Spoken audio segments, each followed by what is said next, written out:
They got seen at the Imperial Palace in Tokyo, just going for their lunch break there, Nikkei 225 down. But we do have the Prime Minister talking here and Mr. Kishida talking about the reopening of the country, saying they're going to keep all options available to ensure their energy supply. There's a line just appeared, but really what we have is the country is going to be allowing non-guided package tours, easing border controls to take advantage, for tourists at least, of the weakness of the yen. But they're going to be raising their daily arrival cap to 50,000 from the 7th of next month. There we go. We're opening itching. up. We're Opening itching up. to go. If dollar yen hits 140, we're there. Because now we can. Because now we can with non-guided package tours. It'll still be expensive. You know what? I don't know. Once you get there, things may feel a little bit cheaper, right? Yeah, if you take a look when it comes to equity performance, risk assets here today, yeah, we're continuing on this Fed hangover, so to speak here. And really, the data that we got in the U.S. seems to suggest that the Fed will continue on this path next month. Maybe 75 basis points is basically getting closer to that consensus call. Maybe, I don't know. I'm just talking here. But ECB also the one in focus here as well. You take a look at when it comes to Hong Kong, 1.2% lower. The dollar is a bit mixed here across the board. You are seeing a bit of softness here. So there is some strength coming to the yen, albeit very, very marginal. Same with the offshore renminbi. We're still hovering on 691, but that 6th straight day of PBOC fixing seems to at least stabilize things a little bit for the currency. And commodities continue to see a bit of downside here when it comes to aluminum, steel in China. Bond yields are just kind of all over the place here as well. But certainly we are continuing to watch what goes down in the U.S. U.S. futures, I think they're pretty much flat here right now. UK futures are also just slightly higher, Dave. Okay, yeah, let's stay a little bit on earnings here. So we talked about some of the drags there on the Hang Seng Index. Part of them, not the worst, but still some pressure here across the big banks right now, reporting slower growth. You obviously have the sector and some of the big ones getting roped in here by Beijing as a policy tool to help stave off a deeper economic slump in the world's, is it the second biggest economy? I know we say it every day. It is, of course. We're talking China here. Francis Chan, our Bloomberg Intelligence banking and fintech senior analyst, joining us right now. Francis, your key takeaway. Now we have all the big four out of the way. Yeah, we have gone through the second quarter result seasons, and we think the loan quality has been coming in stronger than we have expected. We still remember there has been some very serious lockdown in Shanghai and some other cities during the second quarter, in April and May. But the NPL ratios for most of the major banks in China is still doing okay. In fact, edging down from the beginning of the year. But I just want to remind everyone that we do see a big, increase in deposit costs for the banks recover. And we reckon this trend may continue as many of them are still rivaling for more savings and deposits. And that could be another drag to their revenue. In fact, it's the biggest headwinds for them so far we have seen in the first half of second quarter results. What have they been saying, Francis, about their exposure to the property sector? Well, obviously, there has been some worsening in the property developer loans in terms of their quality and in terms of NPL ratios. But that's not alarming so far. We need to wait and see how the third quarter may come in, because then we will see the impact from the mortgage boycott, especially for the impact to the overall home loan quality. So far in the second quarter, we have seen some deterioration of the mortgage quality in terms of NPL ratios, but still pretty, I think, low. Still from 3% to 0.4% for most of the big banks. I reckon that maybe at the end of this cycle, we may not see mortgage bad debt ratio to exceed 1%. And that's interesting, right? Because you take a look at where some of these stocks are, the big four, Francis, and these largest banks are basically trading at 40% below book. Is that fair to you? Well, I think it's between the perception by the investors or what the market thinks against what we have seen in the reports. In fact, if we look at what they have delivered, ROE on the ROE basis, many of the biggest banks are still making like low teens ROE. over the course of the past few years, although the debt has been trending down a tiny bit. And in terms of asset quality, I think many of these banks are very well reserved. If we look at the coverage ratio, it's well above the regulatory threshold, and more importantly, many of them can cover 2 times as much as their bad debts in terms of their NPL reserves. And I can hardly say it's justified or not, but obviously, maybe the market participants may have a very different view on the prospects from this point onwards. There we go, Francis Chan there, having a look at the banks and their reporting. Okay, China announcing this date for its twice-a-decade leadership congress. President Xi Jinping is expected to seal a 3rd term in power. Meanwhile, we've got PMI data came out earlier. Let's get to the nub of all this, though, in that People's Congress, 20th People's Congress. And right. Is it going to be rubber stamping this next term? Yeah, the worst. This is I guess, closed-door event. It's secretive, but it's the worst-kept secret, and that is Xi Jinping is going to get a president-defying 3rd term, okay? Everything else, though, is still uncertain because it's his policies which have been largely credited or blamed for the situation China's in right now with the economy, whether it's the crackdown on the tech platforms, the crackdown on property over leveraging, and definitely COVID zero. Will we get any more clarity once he has secured that position? We simply don't know. I mean, anecdotal evidence is that some COVID zero issues might be relaxed after the party Congress, but then again, keep in mind, right now we have the broadest outbreak of COVID across the 4 corners of China right now. So that might be a little bit of a, we're getting ahead of ourselves to expect that might be relaxing. Essentially, this party Congress happens every 5 years. It's different this year because Xi Jinping is going to get that 3rd term, but the jockeying for position within the Communist Party, 96 million Communist Party members in China, and they're jockeying, of course, for those top positions. It's like a pyramid, right? So the National Congress every 5 years, there's about 2,300 officials from the Communist Party who will be in the Great Hall of the People and discussing who gets what position and the like. But that pyramid goes up like this. Then you have from those 2,300 at the National Congress, you have 205 or thereabout in the Central Committee. People are jockeying to get onto the Central Committee. Then you have the Politburo, 25 members. Then you have the Standing Committee, 7 members. As many as 3 of those Standing Committee members are going to potentially be replaced at this party Congress. So you think U.S. politics is fierce and bloodthirsty? Just trying to see how you drew that. We needed to make a graphic about all that, right. that pyramid. I mean, the factional infighting lessened, yes, by Xi Jinping's consolidation of power and his anti-corruption campaign at the beginning part of his 1st term that kind of weeded out some of his opposition. But again, it's still fierce and it's factional. Yeah. Yep, and yeah, we'll see the final names. Right? Yep. In the lineup. There we go, October 16th. Stephen Engel there, our Chief North Asia correspondent. As it, I guess, pertains to market performance, if we can make a sort of correlation. In fact, just looking at history, I guess, in the months leading up to the party congresses where we had leadership changes, so that's the 16th and the 18th, weakness going into those meetings, a little bit of strength coming out of them. But again, different points of history, different points of the monetary cycle, different points of the economic cycle here too, right? You were talking about this earlier, Vaughn. And it was interesting when Wei Yao, we had from SocGen saying this is the best piece of news we've heard for a few days out of China, that they're doing it, let's get over with. Maybe we'll hear some more clarity here on the policy front. But as Sophia mentioned, right, who's to say that, just because he consolidates his power, he gets that 3rd term, are we really going to see a relaxation of COVID? Are we really going to see a big package in terms of stimulus as well? Why hasn't he done that before, right? So, Rish?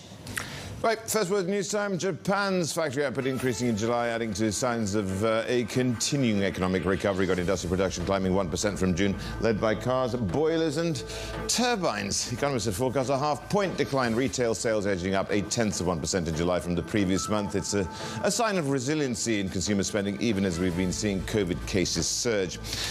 Looking here at Fed officials as they stress their commitment to defeating inflation while remaining vague on rate hikes. Fed presidents in separate remarks repeating that curbing the hottest price rises in decades was their top priority.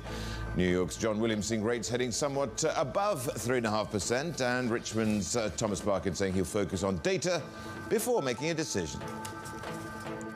You've likely seen that over the last 4 meetings, we've raised rates 225 basis points. We've started shrinking our balance sheet. More rate increases to come. We're committed to returning inflation to our 2% target, and we'll do what it takes to get there. Sri Lanka has announced new reforms and raised taxes amid bailout talks with the IMF. In an interim budget speech, President Ranil Wickremesinghe said that value-added taxes would be raised to 15%. He also announced farm debt write-offs and higher payouts for the poor. The administration is looking to an agreement to be reached with an IMF team that ends its visit on Wednesday. The last leader of the Soviet Union, Mikhail Gorbachev, has died at the age of 91. Russian news agencies say that he died in a Moscow hospital after a long illness. Gorbachev pushed for radical changes to the Soviet economy after becoming Communist Party leader in 1985 at the age of 54. His overhaul unleashed a political avalanche that brought down the Berlin Wall in 1989 and ended the Soviet rule and the breakup of the Soviet Union some 2 years later. And that's a look at the first word headlines. All right, taking a look at BYD stock here today. That is one of the biggest drags on the MXAP this morning. HSI definitely. Take a look at that 11.5% drop. The biggest move we've seen so far in a month's time, but we were as low as much as 12%. That was the biggest drop in 2 years. On the back of this filing that we hear from Warren Buffett, Berkshire Hathaway cutting the stake on the company, and certainly the investors are getting a bit scared. You're seeing some reports from 21st Century Business Herald saying no need to overinterpret this move. Yeah, well, he got in quite early, 2007, 2008. So cashing out in some sense, or in literal sense. The request to list 12 instances pits the two determinants against each other. Certainly the On the one hand, you have just retrieved an impressive number of cases in which you were assertive. On the other hand, while the first 3 or 4 instances of your own assertiveness probably came easily to you, you almost certainly struggled to come up with the last few to complete a set of 12. Fluency was low. Any size. And last night, after the market closed, we did see this announcement that Berkshire had sold 1.33 million shares. And that's only 0.6% of Berkshire's entire stake in BYD, but it's enough to, as we see markets reacting badly, investors reacting badly to this, down almost 13%. At one point today, so just off the high, just off the lows at the moment, with reaction to this news, but still heavy selling nonetheless. Danny, Yvonne just mentioned it. I mean, they came out and said that there's no need to overinterpret this sale. What else has BYD been saying to really perhaps mollify investors? Well, BYD is saying just don't overinterpret too much this news. That's all they've said so far. They've said nothing officially in this. These comments have come through anonymous person cited by the 21st Century Business Herald, a Chinese newspaper, through the Investor Relations Department. So as much they've not said anything. Also, Berkshire have not said anything to date since the shares entered the Hong Kong clearing system. Analysts do expect, however, that there could be more selling. So we'll keep on watching after the market closes to see if there are any more announcements of how little or how large this could be. Yeah, and could there be more to come? Is this the beginning of them closing that position? Danny, thank you so much, Danny Lee, there on BYD. Of course, we continue to check Japan. We got travel stocks there on some good news coming out from there, Dave. Yeah, the easing of some border restrictions. That's from Kishida talking about that. Maybe take advantage of the weekend. That's the Japan story. Similar story in Korea, where Yonhap News is reporting that South Korea might actually lift, I think it was 2 days ago, lifting the pre-entry COVID testing rules.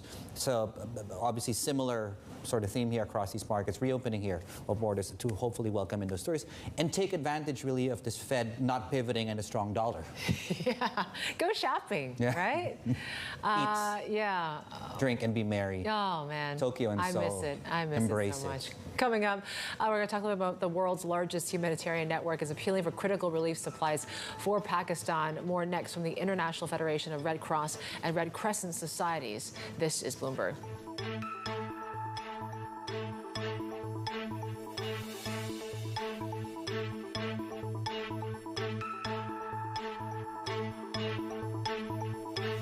ติดทน10 สัปดาห์สีไม่เฟดการเย่คัลเลอร์เนเธอรัลไม่เฟดออกเลยสวยมากบอกเลย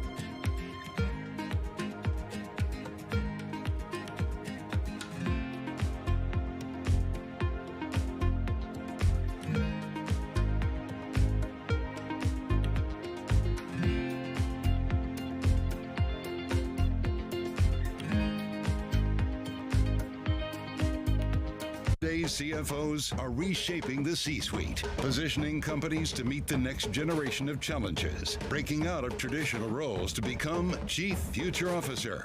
From servers to software to the cloud and beyond, each PE is transforming its business, and Tarek Robiati is central to the task. Gone are the days where the CFO is just a scorekeeper. Our role as CFOs is to assist the CEO change the score. Chief Future Officer, Wednesday on Bloomberg. Brought to you by Workday. Ken Griffin is moving both Citadel and Citadel Securities to Miami. The scoop was broken by Bloomberg's Amanda Gordon.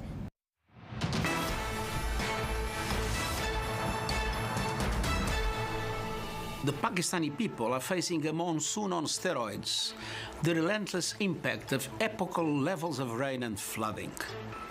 The climate catastrophe has killed more than 1,000 people, with many more injured. Millions are homeless. Schools and health facilities have been destroyed.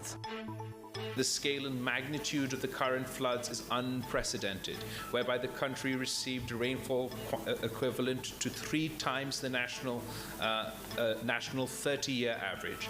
This is a grave manifestation of climate change-induced disaster.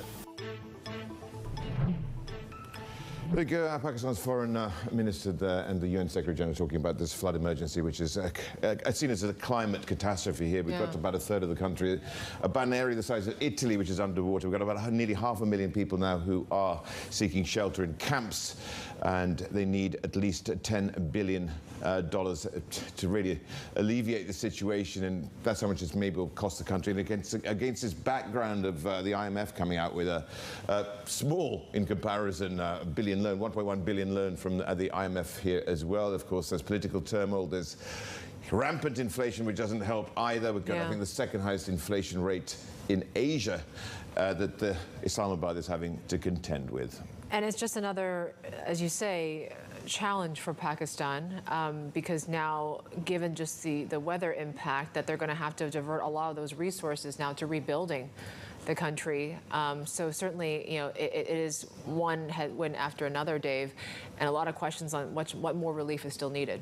Yeah, near and long-term relief, right? So, I mean, if there is a silver lining here, it's the IMF, as we point out, but that's going to take time, really, to make its way into the system, and whether they're able to fully realize that amount. Let's start with that. The inflation story, that's not going to go away quite soon, and if any, this exacerbates that issue. And of course, I mean, we need to talk a lot more about this, really. Just, it's a hunger problem, too. And obviously, the humanitarian, the tragedy, of course, with lives lost. So, I mean, the world needs to talk a little bit more about this. Yeah, absolutely. And you know, we do have other countries also stepping in here, Saudi Arabia, Qatar, and UAE, pledging a total of $9 billion of investment on top of all that. But again, it is this human toll that's taking. You can displace people, but can they get back to their homes? We've also got, of course, the largest irrigation system in the Indus, around the Indus Valley there in Sindh province, which has also perhaps come under some serious pressure because of this, and that could have lasting implications. And don't forget also the economic costs in other ways, with the cotton crop being well, more than decimated, because it's about 40% down, and indeed wheat as well. So there we go. Yeah, just had to look at the numbers there. They don't really add up in a sense that you do have an IMF package here, at least a number, and the damage from what's happened there elsewhere is multiples higher than. We'll get to that in just a moment and return to Pakistan. A brief of markets right now. Equities, as you can see, leftmost side of your screens, particularly parts of Southeast Asia like Manila and Jakarta. We've been talking about Hang Seng Index and the drag there coming out of the likes of Baidu and BYD. The Forex story, some strength coming through, but that's relatively speaking, of course. Offshore and onshore, we're both trading at 690 there against the US dollar. And sovereign bond markets, obviously the rate differentials there with the Fed, ahead of the Fed and the ECB too. Yeah, maybe you have 6 days of fixes that are stronger for the PBOC. That's enough of a clear message that maybe, you know, it is time to put a floor on the renminbi here, and we may not reach that 7 scenario as quickly as you might think. But certainly the PMI numbers, which was a narrow beat, maybe that's helping a little bit for the currency here today, Rish. Yep. Let's get you back to this unprecedented flooding in Pakistan of biblical proportions, according to some. And Peter Opoff is head of the delegation in Pakistan for the International Federation of Red Cross and Red Crescent Society, and he is in the capital, Islamabad. Thank you so much for joining us, Peter. Well, give us a sense of what is going on in the ground and how many people are displaced, and what are your priorities, and what should people's priorities be in alleviating this disaster? Yes, first of all, a very good morning, and thank you for having me on the program. Yes, the situation here in Pakistan is very dire. As you said in your sequence before, the situation is bad, economic is bad. We went through a very difficult period already where we had an inflation rate, where we had the COVID situation that really impacted Pakistan, and now we have the big disaster. The Minister of Foreign Affairs also mentioned it yesterday, and also in your sequence here, that the country is in problem. The situation with the floods, well, we never ever had floods like this, unprecedented flooding. The monsoon season, instead of 4 cycles, we have 8 cycles. It hasn't finished yet. We expect that the monsoon season will continue till somewhere mid-September. So it is very, very bad. People have lost everything. Millions of houses have been either partially or fully damaged, and people have lost their belongings. Peter, David here. So what do you need? Well, we have the needs are big, as you said. The needs are big. What we are needing now, and we have launched an appeal for 24 million Swiss franc, an initial appeal. Our focus is on health. So we will deploy mobile health units and work with the government on health facilities. Safe drinking water, we are deploying our mobile health units to make sure that people have safe drinking water. Winterized kits, we are approaching the winter. People have lost their belongings, have nothing anymore. People have run out of the houses with a little bit that they can take with them. And definitely also we are organizing cash grants. So our appeal is to seek funding for cash grants. Cash grants meaning giving people the money, the resources to go to the markets that will restore, and some markets are still functioning, of course, but also to start small businesses, to buy tools, to buy seeds, that as soon as the water has been gone down, that they can start planting and that they can take care of themselves again. And Peter, can you maybe try to highlight just, the country's already going through an economic crisis. I know it's still early days, but is there any way to quantify just how much resources are needed to rebuild after these crazy monsoons? Yes. Well, I think there are 2 things. There's how much money is needed in the immediate need, the immediate relief that we have to give to the millions. 33 million people have been affected by this flooding and the monsoon rain. That is one thing. It's what is needed now and what is needed in the longer term. Longer term, rebuilding roads, houses, bridges. 3,000 to 4,000 kilometers of roads have been washed away. 160 plus bridges have been collapsed because of the rain and the heavy flash floods. This is billions. This is going to be billions that is needed in Pakistan, and it is a disaster that will have an impact for many, many years to come. Peter, it's being described as a climate catastrophe. In what sense is this a warning for the rest of the world too? Well, I think we all have to do our best to work on climate. This has to do as climate change and global warming. The floods is not only because of the rains, but it's also because of the glaciers in the north melting because of the high temperature. So yes, we all have to contribute towards climate change and see what we can do. What we have to do is also make sure that we are prepared.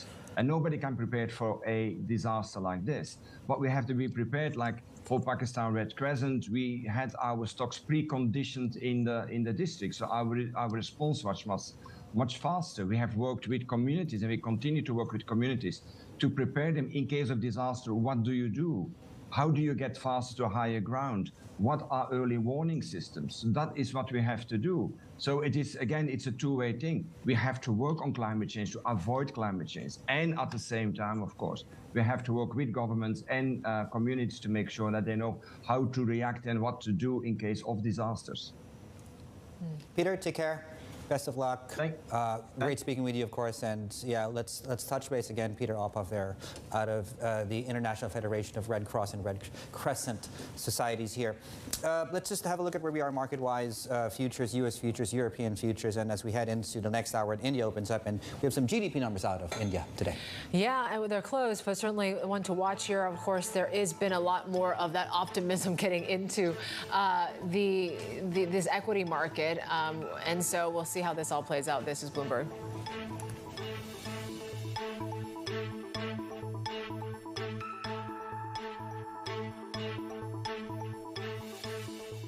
ผลลัพธ์เหลือเชื่อมากไม่คิดว่าจุดด่างดำบนใบหน้าจะจางลงได้ค่ะ L'Oreal Paris Glycolic Bright Serum. We believe in the power of ideas.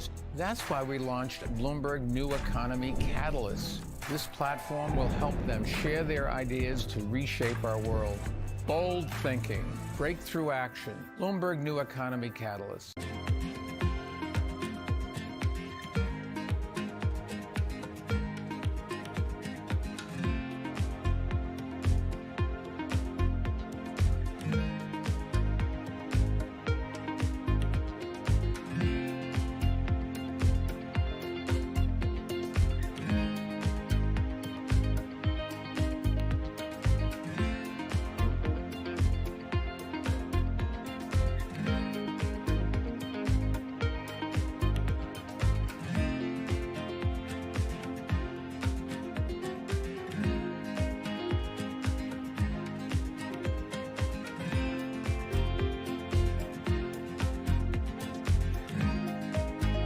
Do you hate Facebook but like your friends? If you live in Europe, your life might be about to get a whole lot easier. Starting in 2024, the European Union is going to require big tech companies like Meta and Apple to make it possible to send messages between their messaging apps. That might let an iMessage user chat with a WhatsApp account. The technical name for this is interoperability, and it's part of the EU's Digital Markets Act, legislation intended at loosening big tech's grip on the digital market. The EU's thinking is that messaging locks users into the tech giants' platforms because leaving WhatsApp or Facebook Messenger means losing the ability to communicate with all your friends. But thanks to the EU, you'll be able to send a message from a smaller competitor like Viber to someone using iMessage. And if every company signs on, then you might be able to communicate with everyone using just a single messaging app. This change clearly would make life easier for consumers, but it's quite controversial.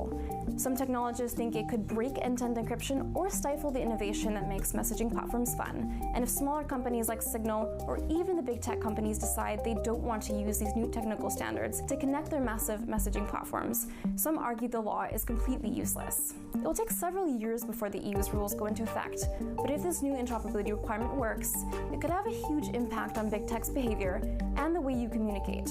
And of course, where the EU leads in terms of tech regulation, the US often follows.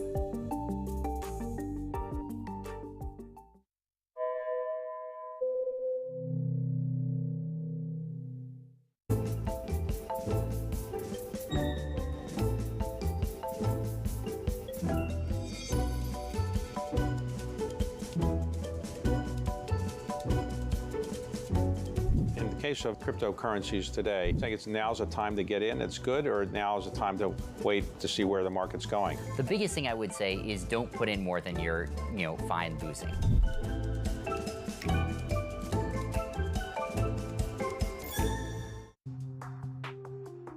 Most of us don't spend much time thinking about the grid. The dizzyingly huge system of cables, transformers and outlets that reliably powers our lives. It's an easily ignored, change-resistant part of the modern world, and that's the way we like it. But as we move towards less planet-melting ways of producing electricity, the grid is going to have to evolve too. We're seeing so many countries and governments announcing high targets when it comes to decarbonization and being climate neutral. But this is just one side of the coin. It's not enough to simply generate green energy. We also need to make sure that this is transmitted and distributed to the end consumers. The grid of today just isn't equipped for renewables. So a new kind of grid is starting to take shape. The supergrid. A lot's happening on Wall Street. I think Jay Powell said things that were indefensible. Need to catch up? This is Bloomberg Wall Street Week. I'm David Weston. We've got the information and insights. We think that's the next secular shift. From businesses most influential and instrumental. Yes, it's about renewables. It's a challenging dynamic. This is a level of uncertainty that we haven't had to deal with. Bloomberg Wall Street Week, live Friday with replays all weekend on Bloomberg Television and Radio.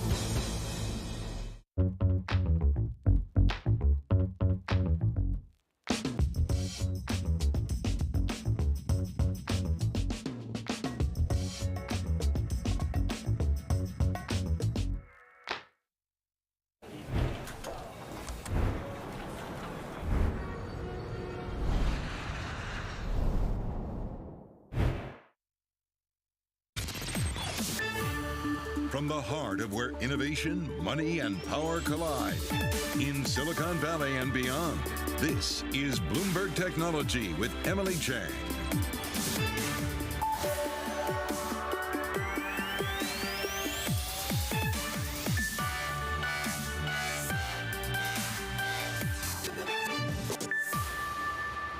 I'm Emily Chang in San Francisco, and this is Bloomberg Technology. Coming up in the next hour, Elon Musk is asking for the Twitter trial to be pushed back after a whistleblower's allegations about the company's security. And he's changing his complaint. Will that help or hurt his case? Plus, we're learning more about the early years of YouTube. For 12 years, the site was a refuge from censors and corporate overlords. It was also a sounding board for terrorists. We'll explore how the site policed extreme content and undercut terror groups like ISIS, and how well it's moderating that content today. And the pandemic changed how we live, work, and learn. More students are accessing online learning, but fewer people going to college. We'll launch our EdTech series this hour. All of that in a moment, but first let's get a look at the markets and stocks ending at the lowest level in a month. Bloomberg's Katie Greifeld here to paint the picture. Katie, walk us through the day. Emily, it's starting to look like conviction. S&P 500 and the other big benchmarks closing in on a third straight day of losses. The S&P 500 off by more than 1%. The NASDAQ 100, your big tech, even more. It was the chips, once again, though, that led losses. That Philadelphia Semiconductor Index down by about 1.3%, again, as two-year yield, Treasury yields rose. What that means, basically, the Fed's going to keep hiking. Even the meme stocks sort of fell victim to what we saw in the broader equity market. If we look at Bed Bath & Beyond shares, they're still up over 20% over the past 3 days or so, but they did fall a little bit today. So we're going to keep an eye on that one. An important day for the company tomorrow, giving a strategic update. We did also have a few earnings stories after the bell. Earnings season truly never ends. Let's kick off with HP. Missed estimates, as you can see, shares almost down by 4% or so in the after hours. Hewlett-Packard Enterprises, they actually narrowed their full-year adjusted EPS forecast, but shares getting a little bit of a lift. And CrowdStrike, actually estimates were pretty in line with what the company actually delivered. A little bit of a boost to shares after hours after what was some pretty heavy selling at the index level on Tuesday. But let's end on Twitter, because I get a little bit anxious if I go too long without talking about Elon Musk. I know you guys do as well, and you're going to dig into the details of that sort of complaint that he amended a little bit. But let's just look at the discount between what the actual offer price is and what Twitter shares are actually trading at. That spread between those two prices now about $15 or so, Emily. Can't imagine Elon Musk is too thrilled when he thinks about that. All right, Bloomberg's Katie Greifeld, thank you for that update. As Katie mentioned, Elon Musk saying the Twitter whistleblower's complaints about security and bots, yet another reason the deal should be canceled. And Lipton is the law school associate dean for faculty research at Tulane University. She's got an expertise in corporate governance. And Bloomberg's Kurt Wagner joining us as well. So there's a lot of back and forth here, Kurt, almost every day. What exactly happened today? Yeah, there were a few things that happened, and both of them were things that we've seen previously, but they have since been kind of amended or updated because of the whistleblower that we talked about, Emily. The first is that Elon Musk sent another letter to Twitter yesterday saying, I'm formally walking away from the deal, and here's the reasons why. And those reasons now include more information from the whistleblower, which he didn't have when he sent the first version of that letter back in early July. And the second thing that he's doing is, he's trying to amend his counterclaims, right? So when Twitter sued him, he essentially sued the company back with his own counterclaims. And now he's trying to update those counterclaims, again, with more information that he has from the whistleblower that he didn't have the first time around. So essentially, he's putting the whistleblower very much at the center of his argument here as to why he should be able to walk away from this deal. So, Professor Lipton, basically, as I understand it, Musk has changed his argument and is giving a completely different reason for wanting to terminate this deal. Is that correct? And does that help or hurt his chances in court? Certainly, yes, it's correct. One of the interesting things about the whistleblower is that he actually, in a roundabout way, agrees with Twitter on the bot issue. That has been the issue that's been dominating the proceedings up until now. The whistleblower kind of says, yeah, Twitter's probably right about that particular issue that Elon Musk has been litigating, but there are all these other problems with the company: data security, FTC compliance, IP issues. So now Elon Musk is claiming that those are in fact his basis for walking away.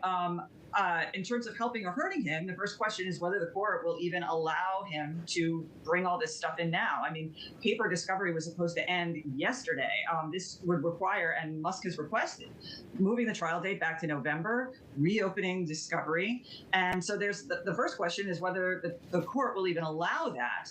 That said, I think if she does, I mean, this helps him. I think that I'm not sure that I can really evaluate the strength of Zatko's, the whistleblower's allegations, but I think they are stronger on their face than everything Musk has been litigating up until now. So, and certainly giving him more grounds to walk away rather than fewer is better for Musk. That said, if Elon Musk signed a paper saying, I'm going to buy Twitter, no strings attached, isn't it, do all of these other issues potentially raised by the whistleblower actually matter? Yeah, they do, but they matter in different ways because Musk actually has two separate arguments. One is contractual. It's Twitter made certain promises to me in the contract and it breached the contract, and I get to walk away for that reason. The second argument is fraud. Twitter intentionally misled me as to the condition of this company, and for that reason I get to walk away. So those are two separate arguments. On the contract one, Musk can only succeed if he is able to show that all of these allegations add up to a material adverse effect, which basically means long-term impact on Twitter's finances. The reason that's the standard for the contract claim is because that's literally in the contract. That's what it says. So if he can show that, he gets to walk away, and it doesn't matter how much diligence he did or whether he, relied on anything. That's just what the contract says. For fraud, if Musk can show that Twitter intentionally deceived him and he relied on that, then he gets to walk away for that reason. And in that case, though, his reliance is harder to establish given his sort of very public, not doing due diligence, and all of those things make it harder for him to argue he relied on anything Twitter said. Kurt, Elon Musk is asking the judge to move the trial now from October to November. How likely is that to happen? I actually don't know the answer to that because I'm not exactly sure how, prevalent this type of request is. I can say just based on kind of common sense, it seems to make sense that they would want a little bit more time because they just have so much more information today than they did a month ago when they decided on this trial date, right? And so I could see this happening, but again, I don't really know if that is a common thing to push a trial back by that far, especially once both sides had already worked quite aggressively to come to a week that worked for both of them. Professor Lipton, you were nodding there. Are you thinking this trial is getting moved? And what else are you watching for? Yeah, I don't know if it's getting moved. I think it's less about getting, the getting moved is secondary to does he get to bring in all this new stuff? And literally, she's supposed to consider justice. That's actually the standard. Is it just to allow him to reopen discovery and bring all these new claims in. On the one hand, the argument is, well, I had no idea that any of this was going on. Of course he should be allowed to. But the alternative argument is that the reason he had no idea was because he chose not to do any due diligence. A lot of the papers right now are, they're under seal. Twitter will, of course, have its own response. But so it's really hard to tell right now just how much justice is done by allowing him to basically start over. Discovery, as we're speaking, has been ongoing. What could come to light in that process? Could there be some sort of smoking gun? Could there? Sure. I mean, Zach has this. It's very redacted. It's hard to say, but he's got allegations of sort of hair-raising security deficiencies and IP deficiencies. He's got a lot of reports about internal reports to the board and internal reports to people and that were ignored or covered up. And the part that's very difficult to tell from the outside is how much this is Twitter fraudulently covering up a poorly run business, which is, of course, what Musk is claiming, versus an employee who may very well feel strongly and about how the company should be run, but this is just a disagreement with an employee with management, and management gets to ultimately make those kinds of choices.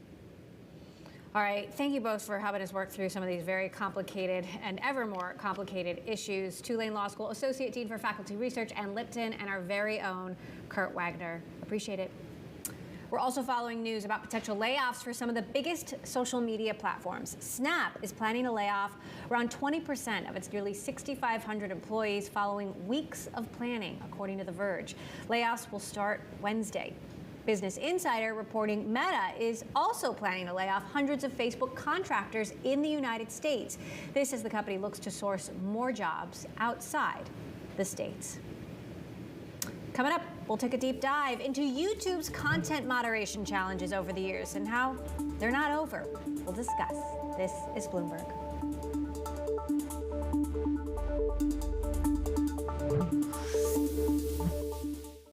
ไม้สังเคราะห์ SCG ล็อกสีสวยทนจากทุกสภาพแวดล้อมที่มีเทคโนโลยี Color Lock Plus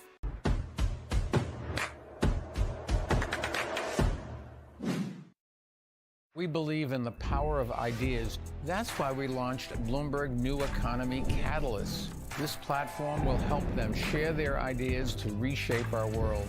Bold thinking, breakthrough action. Bloomberg New Economy Catalyst.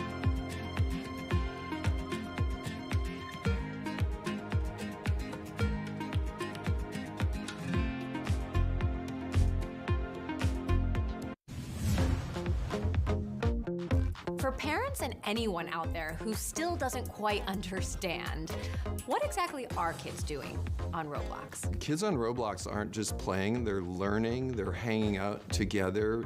When they can't be together in real life, they're hanging out on Roblox. They could be playing hide and go seek, they could be pretending they're running a store or a pizza parlor, they could be making the next big game or adventure. So it's really a wide range of things, and it involves doing things together, pretending you're together. Everybody is talking about the metaverse as something that's going to happen in the future, but there's an argument to be made that Roblox has already built a metaverse. What do you think? I think we've started. There's still so much innovation to be done, and there's so much invention to be done in this category that it's mind-boggling.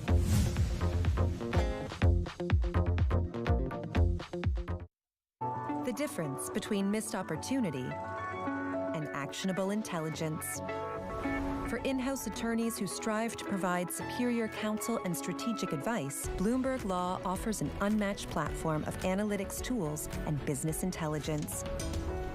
All to help improve productivity, mitigate risk, and inform decision-making. For the comprehensive platform that helps you work smarter and faster, the difference is Bloomberg Law.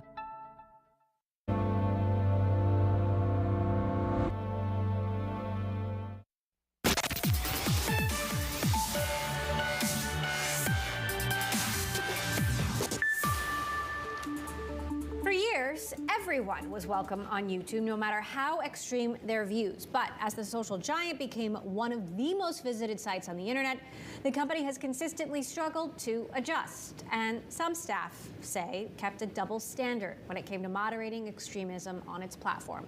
This is the subject of Mark Bergen's upcoming book, Like, Comment, Subscribe, Inside YouTube's Chaotic Rise to World Domination, and an excerpt in this week's edition of Bloomberg Business Week. Mark joining us now for more on this. So Mark, you've been working on this book for a couple of years, excited for it to finally see the light. Talk to us about what you explored in this particular excerpt when it came to how YouTube moderated content in the early days and how it changed those policies over time. Yeah, the article begins with this scene in June of 2017 with this seminal moment in YouTube's history. If you recall, this was so 5 years ago now. They were in the midst of this unprecedented advertiser boycott. Advertisers were just pooling their money and over extremist videos. There was an attack in London, a terrorist attack where there was reportedly one of the attackers was inspired by this cleric that he watched on YouTube. And the company really reversed this position and came down hard and said, we're going to crack down on anything they said inflammatory or supremacist content, basically try to eradicate terrorism from YouTube. They did successfully do that, as I report, for Islamic terrorism and what has there's a lot of government support for that particular type of radical extremism. They had a much harder time, and it took several years for them to deal with white nationalism, a problem that's had a lot of we've all seen very violent outbreaks in the past few years that YouTube has had to see, in Christchurch and then in Buffalo on the internet in a really visceral and scary way. I think that if we go back to 2017 to now, YouTube has solved one part of that problem. The brand safety crisis don't really happen on YouTube anymore. There's this phenomenal growth from 2017 to now.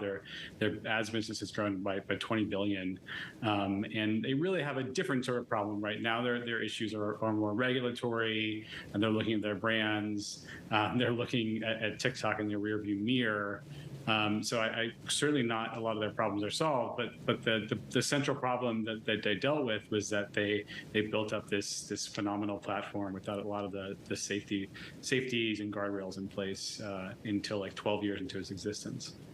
All right. Well, we're looking to hear more revelations from your book. I know it's hitting stores next week, over the next several days and weeks. Something else you reported on today, a top YouTube executive, the head of business, who was actually the first hire from Hollywood 12 years ago, is leaving the company. Tell us about him and what his departure signals.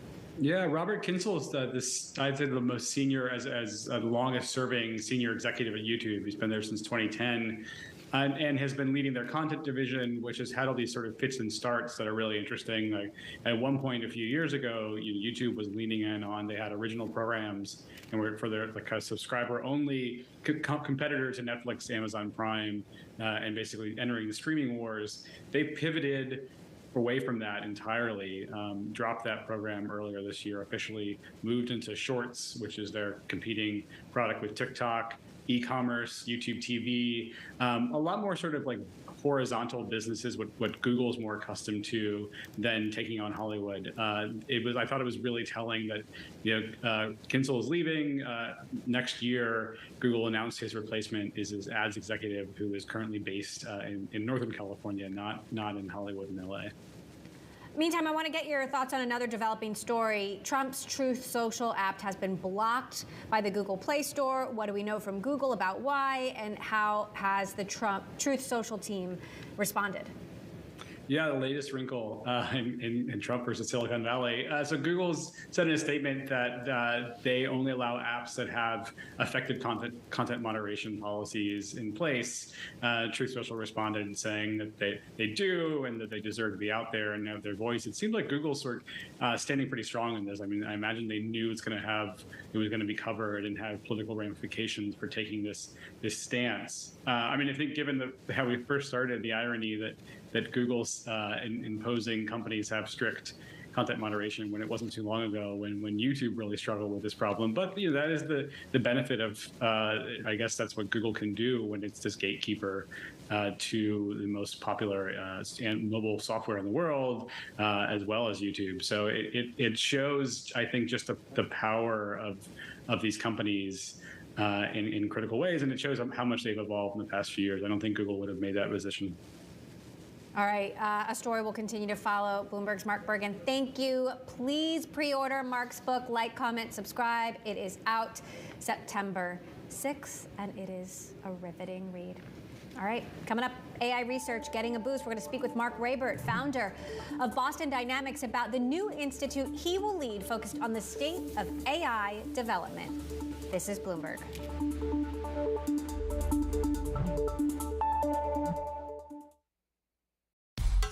VK ฟิล์มรถยนต์เกรดสูงกันร้อนสูงสุด 76%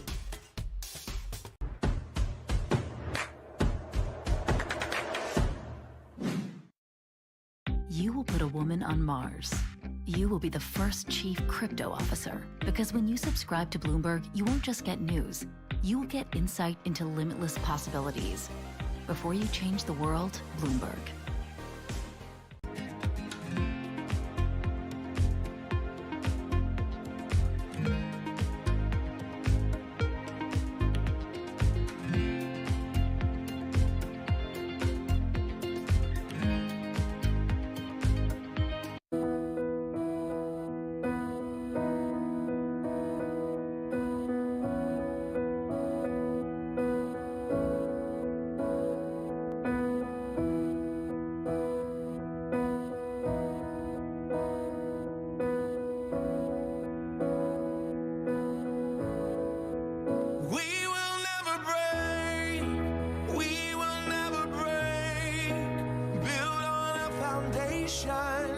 Strong enough to stay.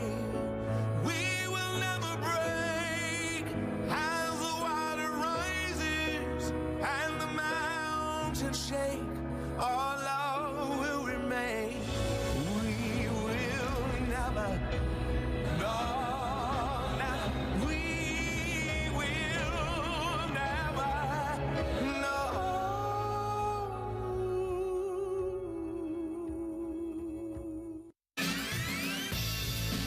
Part of what I love about business is you get to build things from nothing. I don't have any investors. All this is all money in. This is me just building it, building it, building it.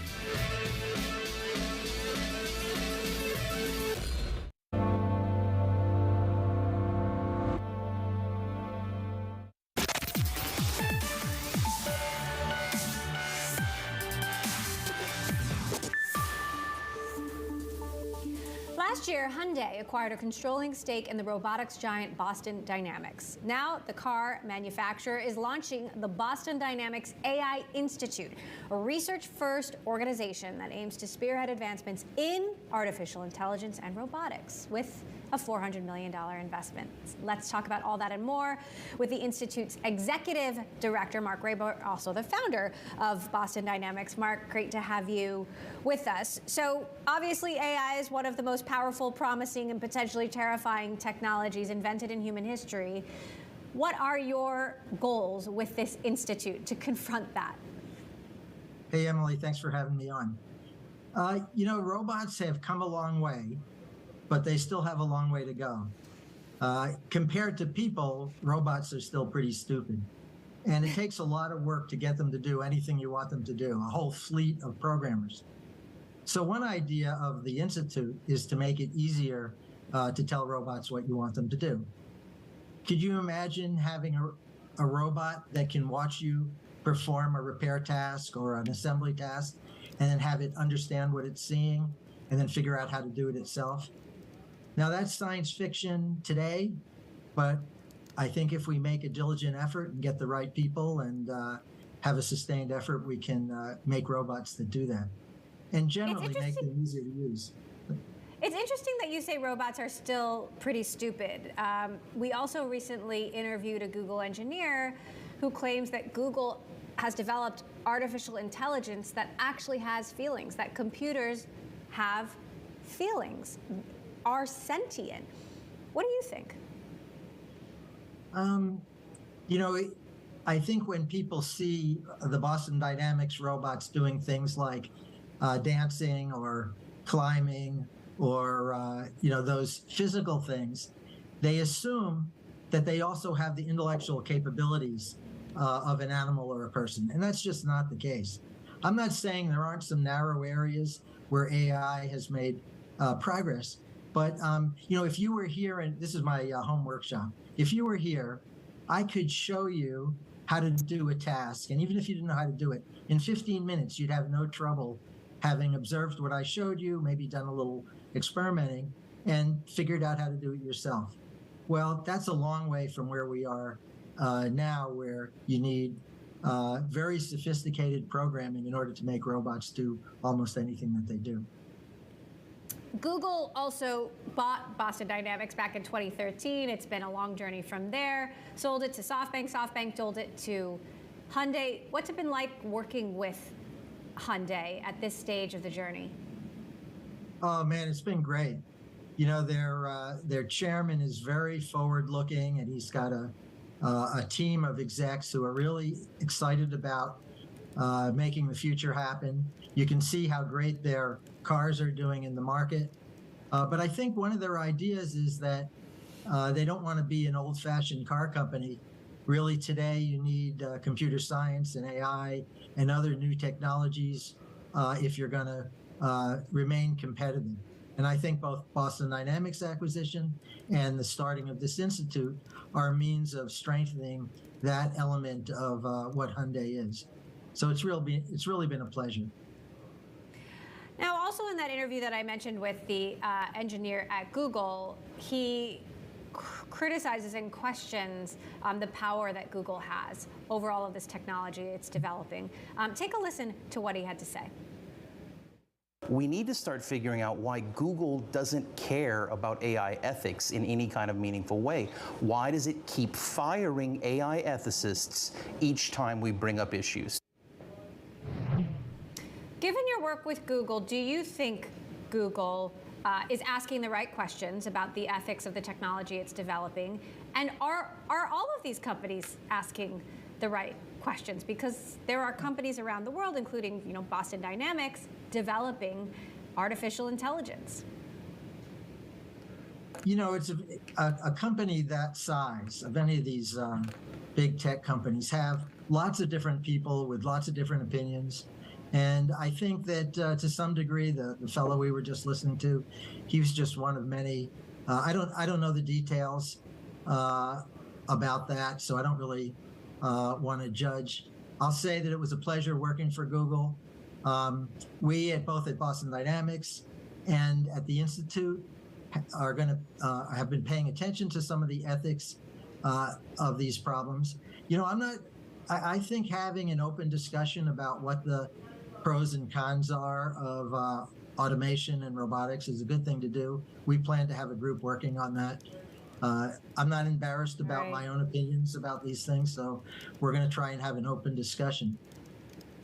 All right. Mark Rabert, Boston Dynamics, head of the new Boston Dynamics AI Institute. Mark, good to have you with us. We'll be watching your work. Coming up, how has tech changed the world of education in 2.5 years since the pandemic? Our EdTech series starts next. This is Bloomberg.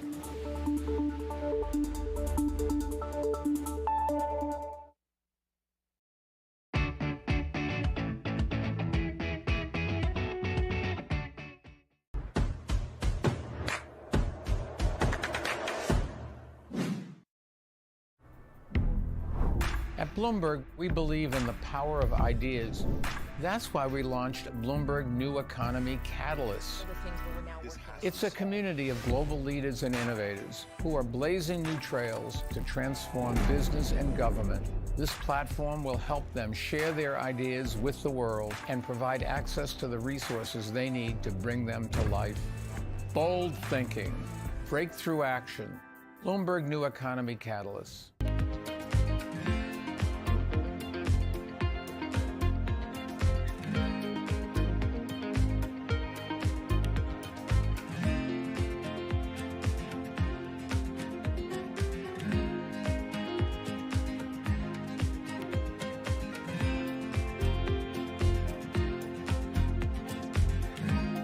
Solar energy, wind power, battery-operated cars. The transition from old to new energy forms has investors placing bets on which technologies will come out on top. Bruce Flatt's Brookfield Asset Management sees what it calls massive opportunities. Its new impact fund raised more than $15 billion, and Flatt says it could have raised more. The fund has two targets: companies that need to dramatically curb greenhouse gas emissions, like power providers, and those that are in a position to dominate in clean energy. Brookfield hired former Bank of England Governor Mark Carney to strengthen its environmental, social, and governance investing. In March, Australian utility AGL Energy shot down Brookfield's takeover offer. The firm had aimed to accelerate AGL's transition to net zero emissions by over a decade. Carney signaled that this was no problem. He says Brookfield is reviewing at least 50 potential transactions across a range of industries. The top names at the Fed are on Bloomberg. I have a baseline case going into September that is 50 basis points. That's where I've been since the last meeting. But I have an open mind about whether 75 is going to be necessary. 50, 75 doesn't just depend on a data point, even an important one like the CPI. I like to say that we're data dependent, we're not data point dependent. Nobody covers the Fed like Bloomberg, your global business authority. From the world of politics to the world of business. Balance of Power with David Weston. News, analysis, insight from and about politics power players. Weekdays. This is Bloomberg. What is your base case for Italy in terms of what happens politically and then what the economic fallout is?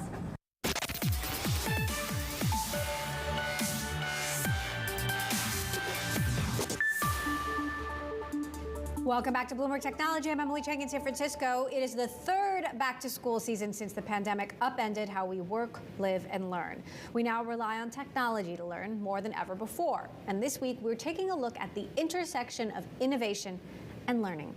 The number of students applying to U.S. colleges is in decline. Enrollment in 2021 was 20% less than it was in 2015, according to the National Student Clearinghouse. President Biden's student loan relief is just one example of the government's response to high tuition costs and growing debt. Meantime, companies are facing talent shortages, creating more demand for affordable and accessible education. That's helping companies like Coursera, which equips students with online skills and credentials for work. More than 5 million learners have registered on the platform so far this year. Here to discuss the future of education technology is Coursera's CEO, Jeff Maggioncalda. Jeff, thank you so much for joining us. So a lot to unpack here. First of all, talk to us about the trends you're seeing on Coursera and what that signals about changes in higher education and learning in the last 2.5 years. Well, yeah, the world's been changing rapidly, Emily, and what we've seen is pre-pandemic, a lot of emphasis on learning digital skills. People realize there are new jobs with good compensation, but you need to learn new skills to do it. So a lot of emphasis on data science skills, technology skills, business skills. During the pandemic, we saw, like you said in the intro, a wholesale change in the way that people learn, mostly online, and also the way that people are now working, which is largely remotely. And so what we're seeing right now on Coursera is an increased interest in working adults saying, and it's a pretty tight labor market these days, they're saying, if I learn new skills, I can get a new job that pays better and has more flexibility. I could even work remotely a bit. So we're seeing a lot of interest in people learning skills to switch jobs. And at the same time, you're seeing employers dropping requirements for hiring. And, I know we've been asking this question for years, but, people keep saying that the traditional 4-year college degree is dead. What do you say to that? Oh, it's not dead. I think they're going to become much more accessible. So they'll be more affordable. They'll be more job relevant. We could talk a little bit how we're helping universities change the way that they provide college degrees. But the other thing I would say is they won't be the exclusive pathways to good paying jobs. Increasingly, there are great job opportunities in IT, UX design, project management, social media marketing that don't require a college degree. They do require skills, but you don't need a college degree to land many of these jobs, increasingly so. So I think you won't need to get a college degree to get your first good paying job. But college degrees will definitely help people continue to advance in their careers. At least that's our opinion. So what are you doing to help colleges ensure students and potential students that it's worth it? Yeah. Well, the big thing is, it's interesting. During the pandemic, what we saw is a lot of private equity and venture capital money go into ed tech. So we went public, lots of other ed tech companies went public and also raised money. So there's a lot more alternatives now to getting a college degree. College degree is not the only path to good jobs. And so universities are starting to say, hey, I need to create more flexibility, more affordability, more career job relevance in my curriculum. What we're doing to help is we work with over 200 of the top universities and 100 industry partners like Google and Meta and IBM. And we basically help universities offer industry micro-credentials, like these are like professional certificates in these entry-level jobs, to students. So they're integrating these industry credentials into their college curriculum so that when you get your college degree, you also get a certificate from Google or IBM or Windows or Microsoft or somebody else. Meantime, you've got this huge controversy about how the Biden administration has responded to the student loan crisis. Some people think this is great. Some people think this is not the way that the administration should have handled it. What do you think? Well, I think it certainly reflects a huge and globally unique problem that the U.S. has had, over $1 trillion in student debt. And it sort of say, well, how do we end up with $1 trillion? What it is students were able to borrow money to buy a fairly expensive college experience that did not land them a job making enough income to pay it back.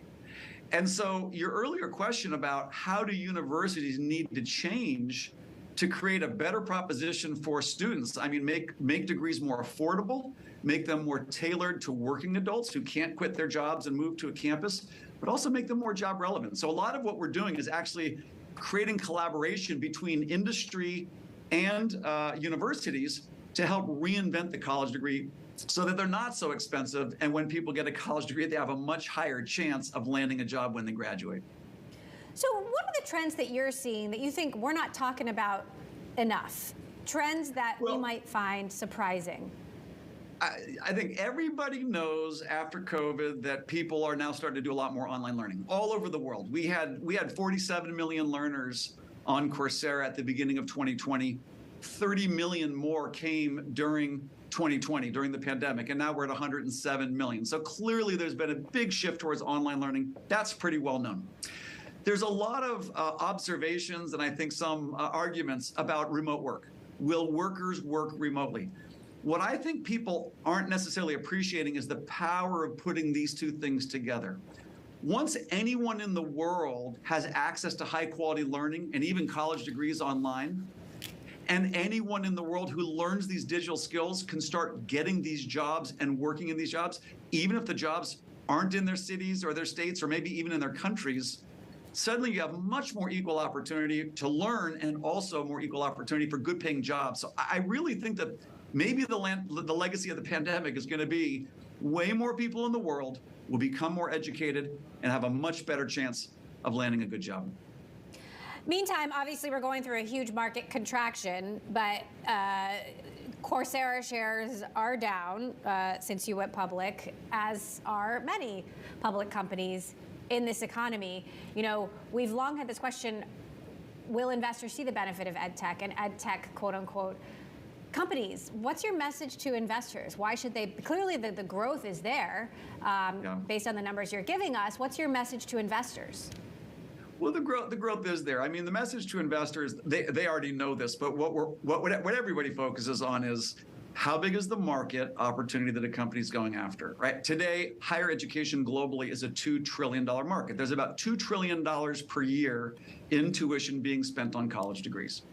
Many people would say that there's a lot of room for innovation in college degrees to make them more affordable, more job relevant, more valuable to the students, no matter where you go to school, whether it's in the US or Europe or the Middle East or wherever.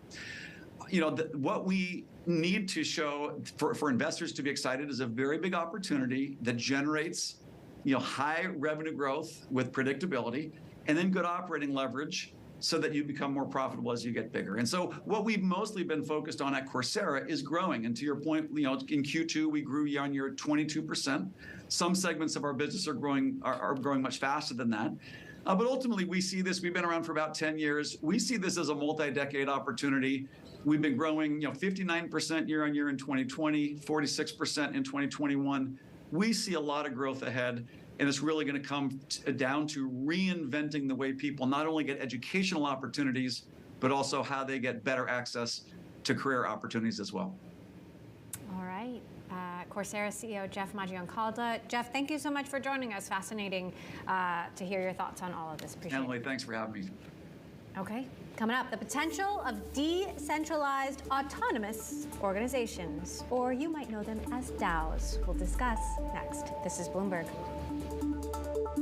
VK ฟิล์มที่ช่างติดรถยนต์แนะนำติดง่ายการล้อนดีราคาถูก At Bloomberg, we believe in the power of ideas. That's why we launched Bloomberg New Economy Catalyst. It's a community of global leaders and innovators who are blazing new trails to transform business and government. This platform will help them share their ideas with the world and provide access to the resources they need to bring them to life. Bold thinking, breakthrough action, Bloomberg New Economy Catalyst. Most of us don't spend much time thinking about the grid, the dizzyingly huge system of cables, transformers and outlets that reliably powers our lives. It's an easily ignored, change-resistant part of the modern world, and that's the way we like it. But as we move towards less planet-melting ways of producing electricity, the grid is going to have to evolve too. We're seeing so many countries and governments announcing high targets when it comes to decarbonization and being climate neutral. But this is just one side of the coin. It's not enough to simply generate green energy. We also need to make sure that this is transmitted and distributed to the end consumers. The grid of today just isn't equipped for renewables. So a new kind of grid is starting to take shape. The supergrid. Today's CFOs are reshaping the C-suite, positioning companies to meet the next generation of challenges, breaking out of traditional roles to become Chief Future Officer. From servers to software to the cloud and beyond, HPE is transforming its business, and Tarek Robiati is central to the task. Gone are the days where the CFO is just a scorekeeper. Our role as CFOs is to assist the CEO change the score. Chief Future Officer, Wednesday on Bloomberg. Brought to you by Workday.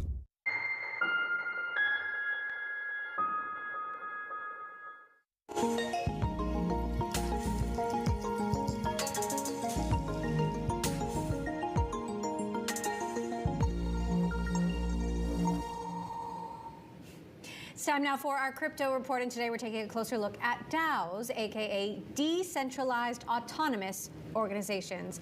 Bloomberg's Shanali Bostic, our crypto contributor, is here to explain. Shanali, take it away.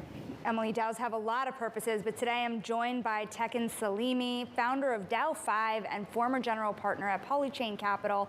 And what I'm curious about, Tekin, first is DAOs as it pertains to venture capital. There was some thinking a while back that DAOs can really transform the VC landscape, but this is at a time also when VCs have raised many billions of dollars for the crypto industry itself. How do you compete? Yeah, so I think we're very much in the early innings of understanding how DAOs operate, nailing down all the specifics of DAO governance and making these functional entities. The space really began in 2016 with the first Ethereum native DAO. That now infamous experiment obviously ended poorly and result of a massive hack that also led to the fork of the network.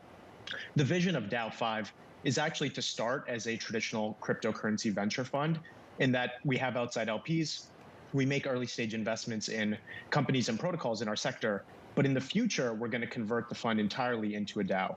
And what that means is the future iteration of DAO5 will live and operate entirely on a blockchain. So what does that exactly mean? Is the regulation going to be any different for a DAO like you, or even DAOs with other purposes? Yeah, in terms of regulation, I think it's a constantly evolving landscape. One thing that gives me a lot of optimism is jurisdictions like Wyoming, are taking a very positive stance, and I think more will follow. That's one area that we continue to kind of evolve our best understanding and best practices. But the core focus right now is on deploying the capital responsibly, getting the best possible assets into the fund, which will ultimately find their way into this DAO treasury. I'm really curious also about not how regulators outside of these DAOs really look at how they operate, but how the DAOs themselves operate and any criticism they have from the industry. There's been a lot of questions, Tekin, about the governance and the way it changes. To the extent that governance needs to change, what are the biggest changes that need to be made in the next year or so? Yeah, great question. I think there's one case study right now taking place and a live debate on crypto Twitter around the dissolution of Tribe DAO. I think this is going to ultimately form an important precedent and case study for our collective thinking on how corporate governance in these decentralized environments should work. So for a little context, last December, Fei Protocol, a decentralized stablecoin, merged with Rari Capital, a peer-to-peer lending market. And this was really the biggest DAO on DAO merger we've seen in the history of the crypto space, over $2 billion of combined value here. So this was a very happy marriage at the time, but things started to get sticky in April of this year when certain lenders on the Rari system were hacked and about $80 million of lender capital was lost. So fast forward to today, we're dealing with a very bearish environment. There's a loss of faith in this specific DAO, and the community has ultimately voted to dissolve the DAO and use the treasury assets to reimburse the stakeholders. Well, not all DAOs are created equal also. I mean, there are other DAOs also. You were talking about the community voting. Some DAOs work such that some holders just have a bigger say. And so how then do you kind of fight back against the DAO, if you will? Yeah, I think the underlying presumption and kind of the core ethos of crypto is this idea that code is law. And if you create a DAO where it's basically a simple majority vote, if you decide to do a big round and have a bunch of VCs and concentrated token holdings amongst whales, you're ultimately going to be subject to their will when it comes to on-chain governance. I think these are just things that the crypto community has to better understand over time. And we're still very early. Like when you think of the history of corporate governance, public companies have had over many hundreds of years to get things right and frame our understanding of corporate governance and the law around that. DAOs have only been around for less than a decade. We'll keep following. That's DAO5 founder Tekin Salimi. Thank you so much. Back to you in San Francisco, Emily. Thank you, Shanali. All right, coming up, we're going to dig deeper into the future of EdTech, where we stand now post-pandemic from the investor's perspective. Jennifer Carolyn of Reach Capital with us next. This is Bloomberg.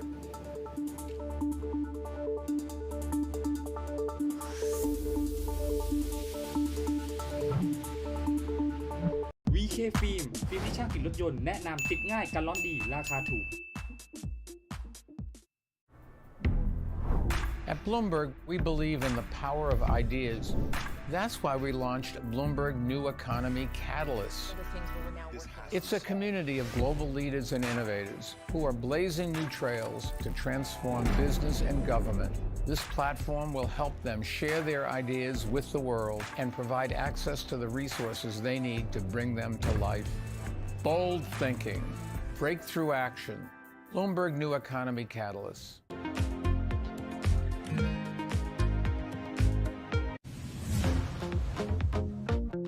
For parents and anyone out there who still doesn't quite understand, what exactly are kids doing on Roblox? Kids on Roblox aren't just playing, they're learning, they're hanging out together. When they can't be together in real life, they're hanging out on Roblox. They could be playing hide and go seek, they could be pretending they're running a store or a pizza parlor, they could be making the next big game or adventure.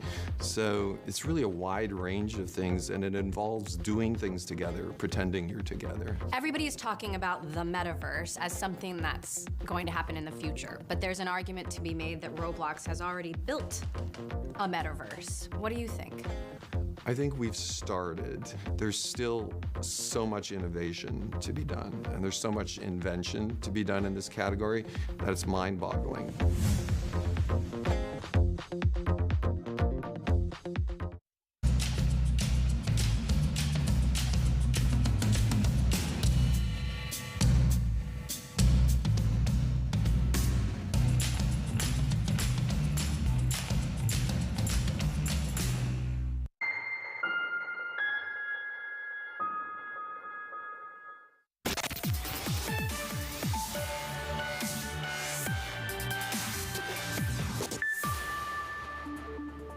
Let's continue our coverage of education technology now and explore the perspective from the world of venture capital. Funding to EdTech exploded in 2020 with $14.6 billion invested in VC-backed education companies globally. That momentum continuing into 2021.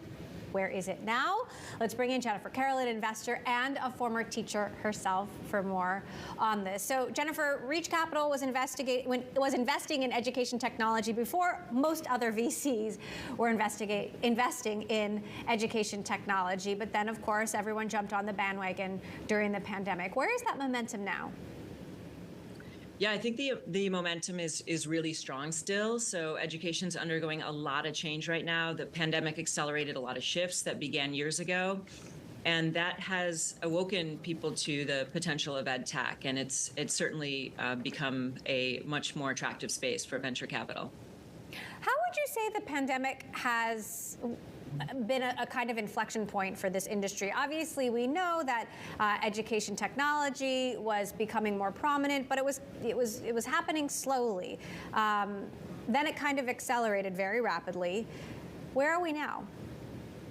Yeah, so in K-12, we saw an acceleration of one-to-one device penetration in our schools, meaning that a computing device was used by almost every child now in our K-12 education. And almost all teachers are using computers for their core instruction.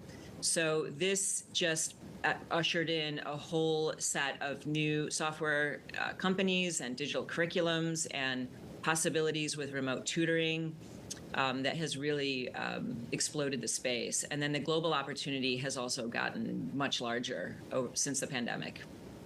That said, the teacher shortage has gotten worse. How bad is it? And why isn't it getting better? It's really bad depending on where you live. So the teaching shortage was in place, a decade ago, really, that people were sounding the alarm because the enrollment in schools of ed was significantly down. So about 35%. It's been down the last 5 or 6 years. So we knew that fewer people were going into teaching as a career. Now fast forward to the pandemic, and we had the Great Migration, the Great Resignation, and it has only exacerbated the teaching shortage. So it's really bad in states like Florida, California, Arizona, Utah, and so schools are really turning to pretty extreme measures to fill their classrooms. What are those extreme measures? They're loosening requirements on teacher credentials. So in Florida, for example, they are bringing on veterans that necessarily don't have to have bachelor's degrees to come into the classroom and teach. They are upping the pay, which is long overdue. They are increasing signing bonuses. They're recruiting teachers on social media, putting up billboards. And in some states, they are going to 4 days a week schooling to attract teachers. So, for example, in Missouri, about 25% of school districts are now going to a 4-day work week. What concerns you most about this? I mean, obviously, teachers should be paid more. I think we can agree on that. But what concerns you about these other measures that schools are taking just to fill these spots? Yeah, I think that right now the focus has been just kind of filling the classrooms with teachers. And I think that really every child deserves a quality teacher in the classroom. And without quantity, we don't have quality. So it is concerning that fewer people are going into teaching. I was a teacher for 7 years. I found it a really rewarding career, but also very hard. And I think that we need to really rethink about how we pay teachers. What are their working conditions like? What are the expectations for them? How do we respect them as a society? And to really elevate the profession so that we have a lot more people going into the field. So how would you describe the state of the ed tech investing industry and where you're placing your bets given these evolving trends? Yeah, so Reach has been investing in this space for more than 10 years, and our team has been together more than 15. And so when we first started investing in the space, there wasn't a lot of generalist VCs that were interested. And so there were very few ed tech funds. And now today, there's a lot more generalist VCs interested in ed tech because they see the potential here, the global TAMs and the large market size. So it's exciting to see that more investors are interested in this space. I saw that Andreessen Horowitz has an American dynamism practice, which is investing in kind of core American infrastructure like healthcare and education. And so these signals are very important to the space, and it's good to see more capital go into it. You're also watching higher education and corporate learning. What's happening there that we're not necessarily talking about enough?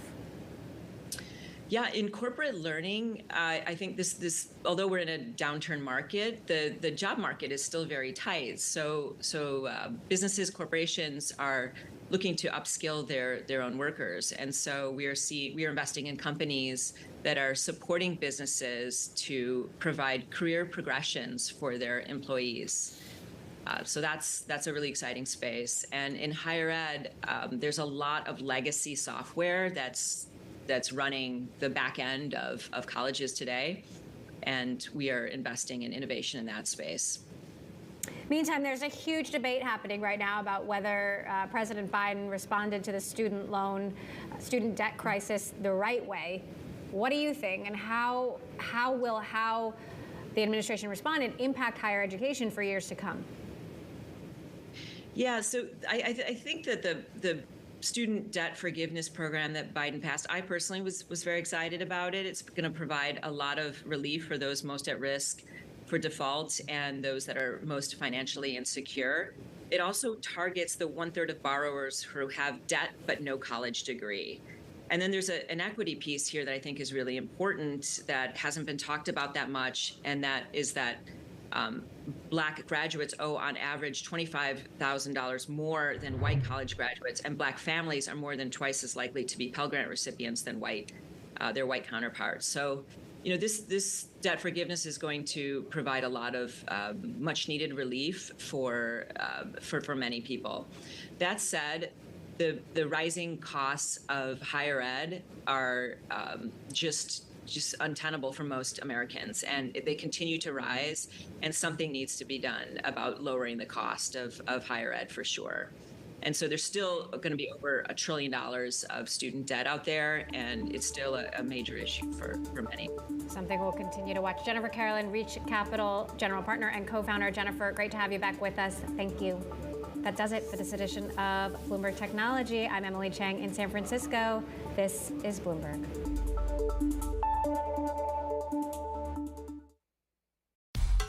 VK ฟิล์มรถยนต์เกรดสูงกันร้อนสูงสุด 76% At Bloomberg, we believe in the power of ideas. That's why we launched Bloomberg New Economy Catalyst. It's a community of global leaders and innovators who are blazing new trails to transform business and government. This platform will help them share their ideas with the world and provide access to the resources they need to bring them to life. Bold thinking, breakthrough action, Bloomberg New Economy Catalyst.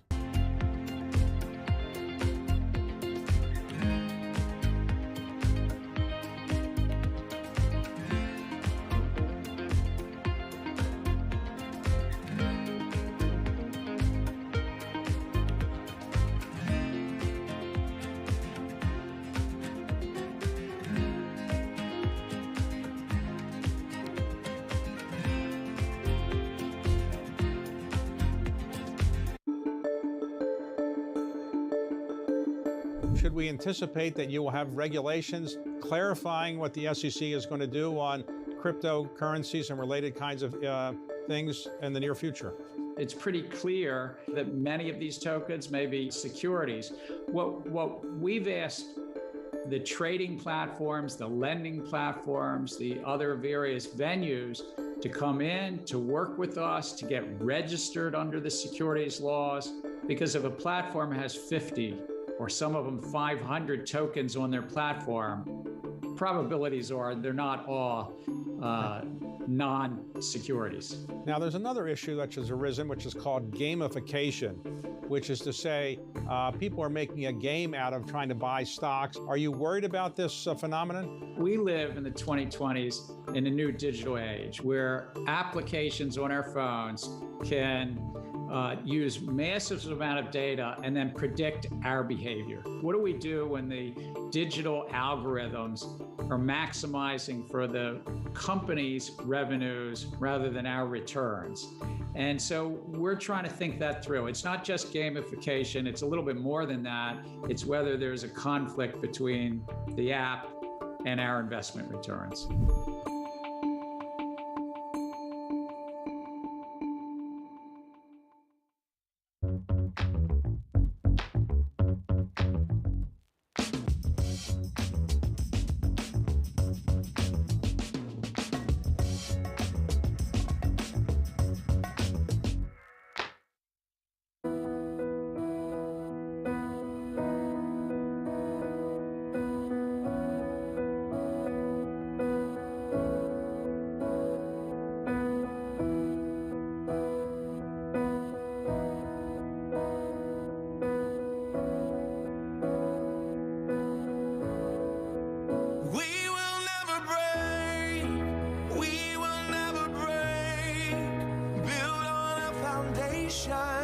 Strong enough to stay. We will never break as the water rises and the mountains shake. Our love will remain. We will never. No, never. We will never. No.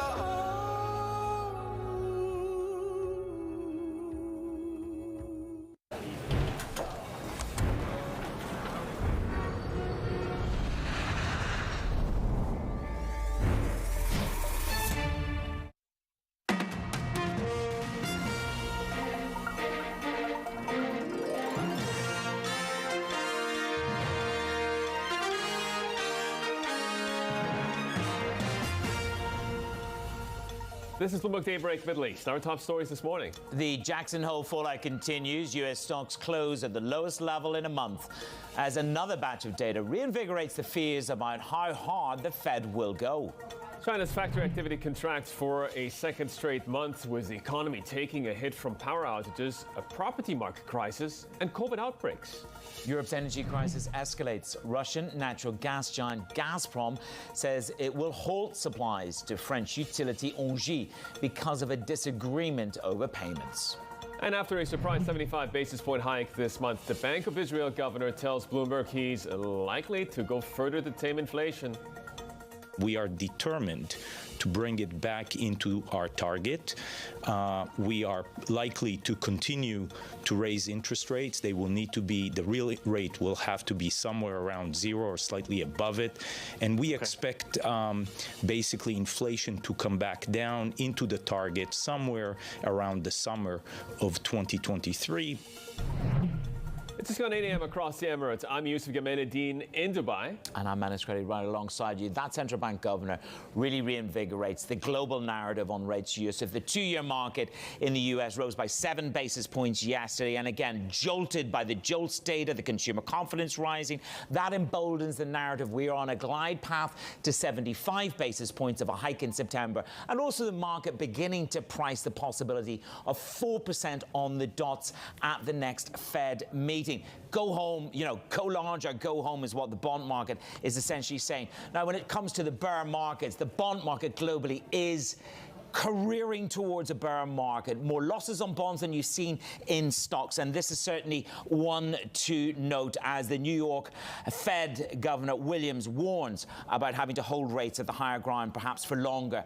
Let me just show you what's going on with the rest of the markets, because you have energy markets cascading lower on the risk of intervention yesterday as von der Leyen, the Commission President, says the power-setting mechanisms are broken. Germany electricity here dropping by 20%. We went to 600 euros from 1,000 euros, Yusuf. So this is about what form of intervention will we have? What form of price caps will we have? What form of fiscal subsidies will the narrative be? But this is quite a stupendous drop in energy prices in Europe. Yeah, let's get to some of the stock moves, Manus, because we're seeing it steady just a little bit. At the moment on the S&P 500 mini, we're called higher by 0.6%. A funny thing has started to happen in terms of earnings expectations. They have started to drop in the United States. There's been a notable deterioration in 2023 forecasts for many of the heavy hitters. Credit Suisse, the latest to slash their global equities call, they're saying there's more pain ahead. I want to get to some corporate news that is getting a lot of traction with our global audience. GTV Go for our clients. Snap, they cut the workforce by 20% starting on Wednesday. That's according to Verge. 6,500 employees is their current work base. That's following weeks of planning. The job cuts are going to start on Wednesday, we understand, in the minis that are small applications made by third parties. Snap shares falling 2.5%. This chart compares Snap to some of the other players, including Pinterest. The stock has slumped 79% so far this year. I want to get to the energy calls as well, because oil set for the worst losing run since 2020. On some of the slowdown concerns at the moment, Brent crude still holding firm above $100 a barrel. I'm factoring in the violence in terms of political unrest in Iraq, and also the U.S. Navy saying that they foiled an Iranian attempt to capture a sea drone. Iran saying, look, this is a false Hollywood narrative, but it comes at a pivotal time, Manus. Yep, they're trying to get that JCPO returned to the 2015 agreement. Markets are moving. There's more intervention on the currency side in Asian markets. Juliet Sally puts it together. Jules, what are you looking at most? Hey, Manus. Yeah, well, pretty flat here on the regional benchmark index because quite a few of these markets moving in different directions. You can see that stronger yen weighing on the Nikkei, even though we had some data showing Japan's economy showed some resilience in July, industrial production climbing 1% from June. We had that Warren Buffett sellout of BYD, which was weighing on the Hang Seng Tech Index, but you can see a little bit of a rally coming into that lunch break there. And Korean stocks also rising. We've had an easing of restrictions on both the Korean and Japanese front when it comes to tourism today. And of course, you mentioned the PBOC there intervening once again, a sixth session of trying to stem this decline in the yuan with a stronger than expected fix for a sixth day in a row. And finally, we are seeing some upside coming through in that offshore yuan. Let's have a look at what we are seeing in terms of the overall Chinese economy. ANZ now cutting their forecast for Chinese growth to 3% from 4%. This after we saw China's factories still struggling, the official manufacturing PMI still in a contraction in August, and ANZ warning of a rising risk of a deflationary spiral as China's economic weakness becomes increasingly demand-driven. All of this, of course, due to the power shortages along with the COVID-0 policies and the property sector crisis. Yusuf. Jules, thank you for helping us look through some of those numbers. That's Juliet Sally. We will check back in with you later on in the program. I want to get to the U.S. jobs openings and a consumer confidence gauge that have both topped forecasts, adding to fears about inflation and what the Fed might have to do to get it under control. Let's head out to Bloomberg's Enda Kern. He's in our Hong Kong studio. So data positive, that's not necessarily good news for anybody wanting the Fed to go dovish.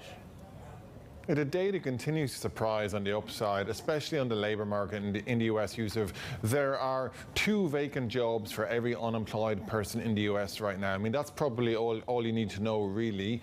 On the consumer side of things, confidence there holding up, confidence actually increasing on months, showing the resilience among the consumer and household side of things despite rising interest rates and, of course, despite the pace of those interest rates alongside what's happening in terms of the price of goods on the supermarket shelf. So remember the weekend, this whole narrative that came out of Jackson Hole was that the Fed has to enforce pain. They're willing to, to grind the economy down slowly in order to get inflation back. Well, clearly these indicators show that the rate hikes so far aren't hitting the spot, and it does mean that the Fed has a long way to go yet.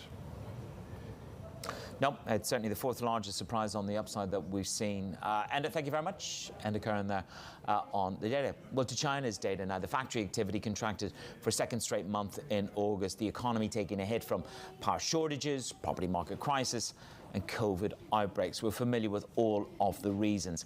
Let's get to our chief Asia economist, it's Chang Xu, to tell us more about the data. When you look under the belly of this beat in the manufacturing, is it the employment data that sort of stands out for you as a worrying sign?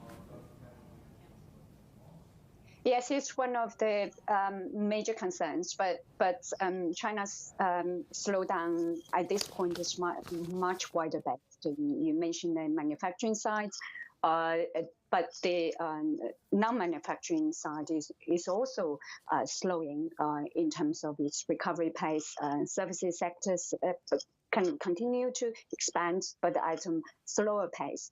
Construction is robust, but slowing sign is also there. So it's really a wide range of downward pressures you mentioned. I mean, if you look forward, the outlook, it doesn't appear to be picking up very significantly. Power shortages may be easing, but at the same time, COVID outbreaks are affecting more regions. And we still have the property slump, and a weakening global economy spells bad news for the Chinese economy as well, pointing to potentially slower external demand. So really, the variables. Yes, employment is, but yeah, quite a few variables that are getting strung together. That's Chang Xu. Thank you for the analysis, our chief Asia economist. I want to get to another top story, and that is Europe's energy crisis, because that's escalated. Russian natural gas giant Gazprom said that it's halting supplies to the French utility Engie because of a disagreement over payments. Let's get more with our energy reporter, Stephen Stepczynski. So, Stephen, I mean, this is an escalation. What is likely to be the consequence in terms of the reaction function on behalf of governments? You know, I think governments, this is just tightening those screws even more to push governments to try to find a solution. And the governments in the EU have been trying to figure out, okay, can we put price caps on gas? Because gas prices had been surging. They're down now because they are talking about price caps, and the market is a little bit spooked about that. At the same time, they're going to be talking about, gas rationing. How can we make sure that we have enough gas for the winter so that households are able to keep warm? And, France has been saying, we've got 90% full inventories. We are set for the winter if it's a normal winter. But if it's colder than normal, there could be a problem, especially if Russia isn't supplying over that winter period. Without that Russian supply kind of topping up those inventories every day, it makes it very challenging to keep the fuel flowing to industries as well as the households. So the big question for the governments now is, how can we make sure that we can keep the supply going during the winter, as well as keeping prices from surging to levels that will make it very difficult for industries and businesses to continue to operate? Stephen, let's just talk about the oil market, the other side of this trade. I mean, we're on the longest losing streak in more than 2 years, so this could very well embolden the Saudi narrative. There's a disconnect between what's happening in the futures and the physical, which may invoke the need for a cut. Absolutely. You've seen this giant sell-off in oil, and a lot of that has to do with the hawkish Fed. If the Fed continues to hike interest rates and keeps that strong, you're going to see potentially a retraction and a recession in the United States as early as later this year. That will curb demand for oil, not just in the United States, but potentially around the world. So you have seen that softening.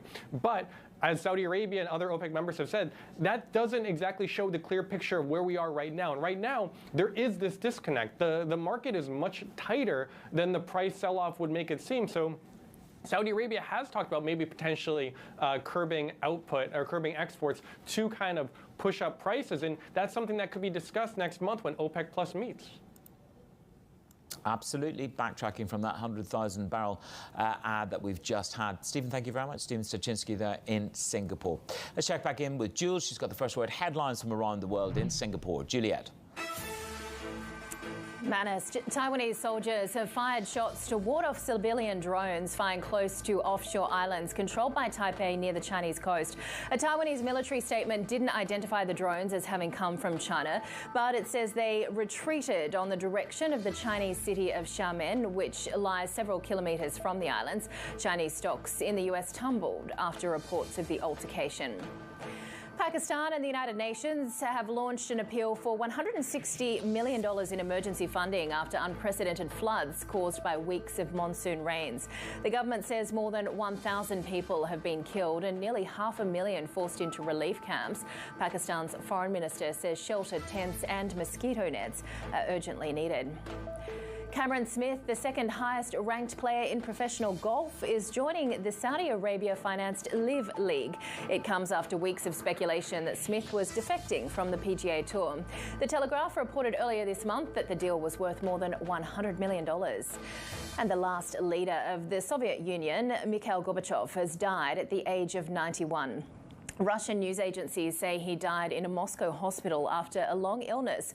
Gorbachev pushed for radical changes to the Soviet economy after becoming Communist Party leader in 1985 at age 54. His overhaul unleashed a political avalanche that brought down the Berlin Wall in 1989 and ended Soviet rule 2 years later. Global news 24 hours a day on air and on Bloomberg Quick Take, powered by more than 2,700 journalists and analysts in more than 120 countries. This is Bloomberg. Yusuf. Thanks, Jules. Let's get you all a bit of a snapshot of what else is still to come on the show. The global IPO market may have cooled off this year, but there's still plenty of action here in the Gulf. We talk about that and the rest of the regional markets with Credit Suisse's Fahd Iqbal. But up next, fresh data from the US fuels that speculation of a supersized Fed rate hike. We get the thoughts of Alain Marcus. He joins us, the asset management team leader from First Abu Dhabi Bank. This is Bloomberg.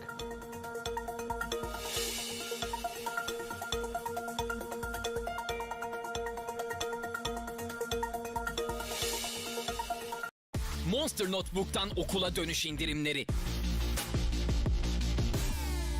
We believe in the power of ideas. That's why we launched Bloomberg New Economy Catalyst. This platform will help them share their ideas to reshape our world. Bold thinking, breakthrough action. Bloomberg New Economy Catalyst.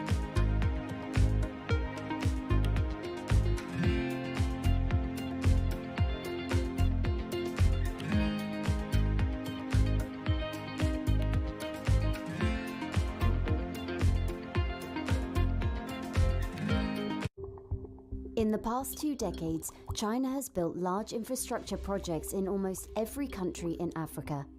African governments themselves said, we are tired of aid and charity. We want to do trade. We want to be treated like partners. The Chinese came along and said, great, we don't do aid and charity. We want to do business with you. Global Gateway will mobilize 300 billion euros till 2027. Now the US and Europe are answering back with their own infrastructure initiatives to counter China. But African experts are skeptical. China has been that guy around the corner with, a bouquet of flowers to Africa, of the US, Europe and the UK have time and time again said, be careful of the flowers you see out of the window, they have thorns on them.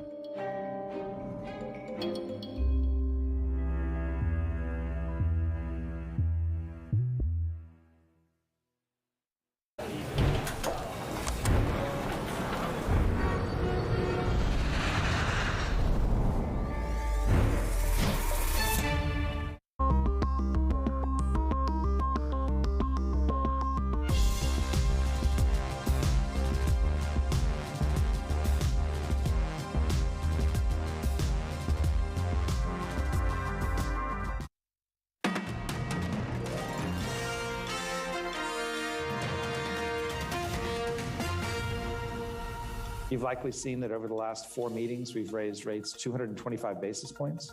We've started shrinking our balance sheet, and we've signaled there are more rate increases to come. We're committed to returning inflation to our 2% target, and we'll do what it takes to get there. Richmond Fed President Thomas Barkin there on the comments coming as US stocks fall again to the lowest level in a month after another batch of economic data reinvigorates the nervousness around just how hawkish can this central bank be to rein in inflation. Alain Marcus is our guest this morning, head of asset management at First Abu Dhabi Bank. Alain, the one chart that we circled in on this morning is the JOLTS data. Consumer confidence is up. That may take a quake. But the JOLTS data, the job openings, it's in the GTV library. This came in as the fourth largest surprise. That's the white line at the top. The fourth largest upside surprise that we've seen. Does that piece of the puzzle embolden the glide path to a 75 basis point hike in September?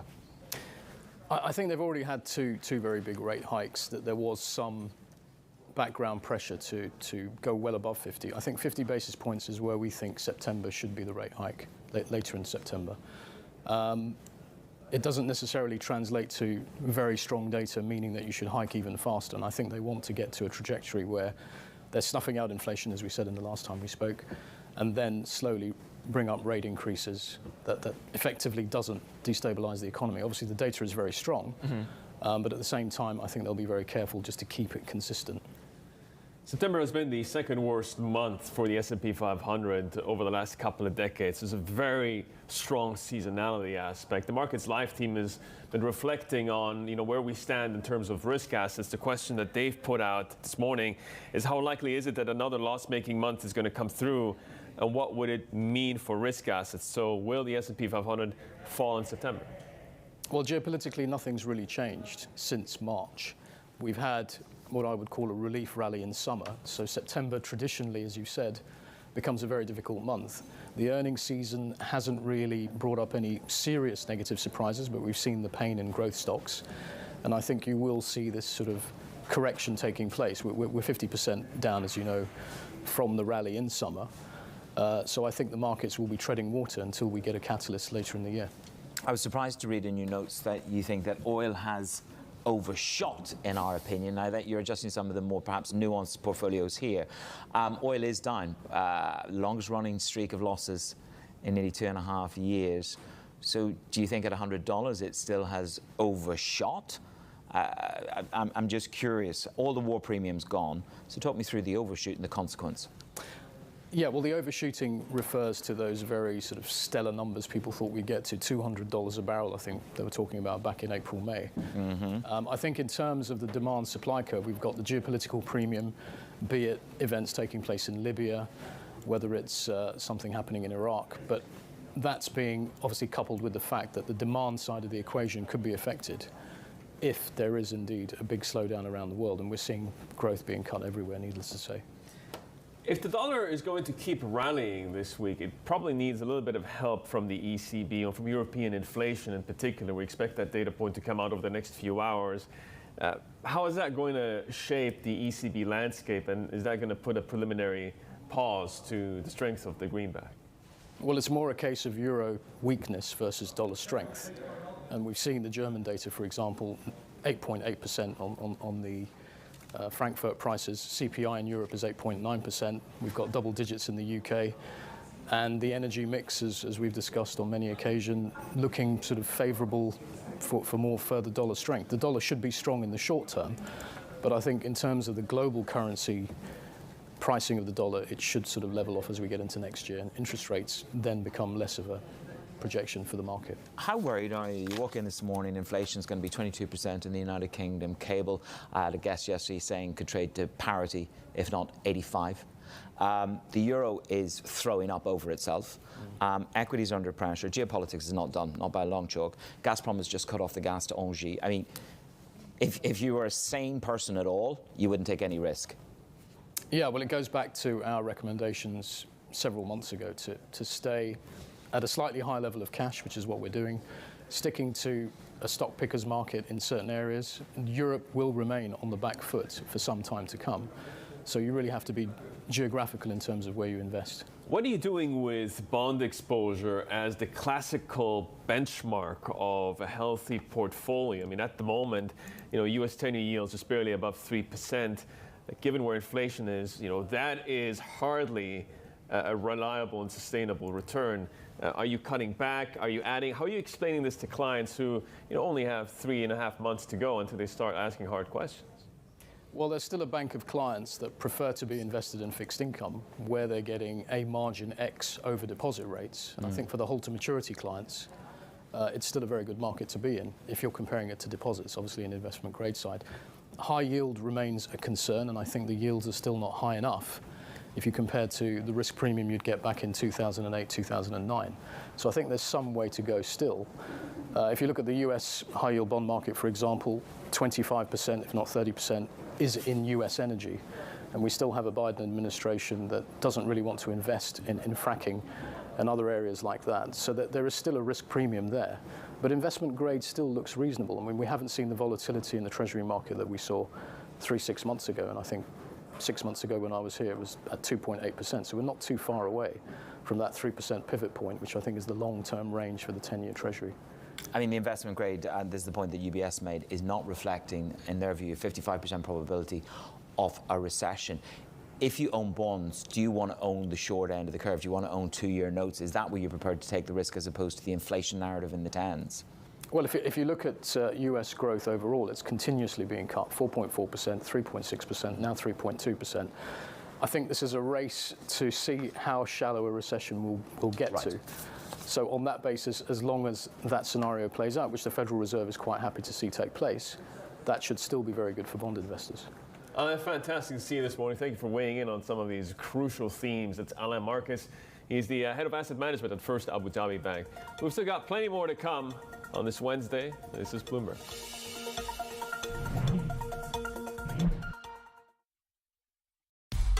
VK ฟิล์มรถยนต์เกรดสูงกันร้อนสูงสุด 76% You will put a woman on Mars.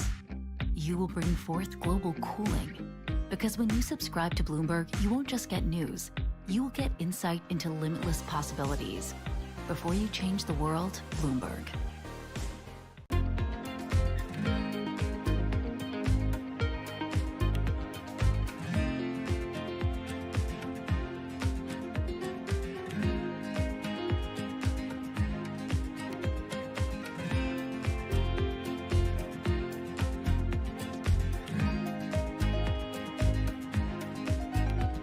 Is crucially important, and I think we've moved from this attitude from it's an indulgence, a waste of time, almost an illness that needs a cure. For something as universally important to human life as sleep, mysteries surrounding its necessity and utility have only just been recently uncovered. Some of our biggest discoveries were in the 1970s or 1980s, and so it makes it a really exciting field because it seems as though we're uncovering new insights each and every day. Some scientists are going further to find out how sleep and what happens there can be harnessed to further expand our understanding. It's easy to memorize things. That makes you smart if you can spit back a lot of facts. But if you want to be wise, if you really want wisdom, you got to know when and how and why to use that information. And that's what your brain figures out while you're sleeping.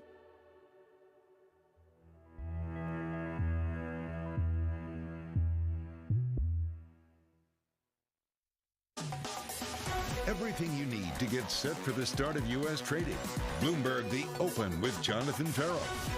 Drilling down on the numbers and preparing you as only Bloomberg can. Weekdays on Bloomberg.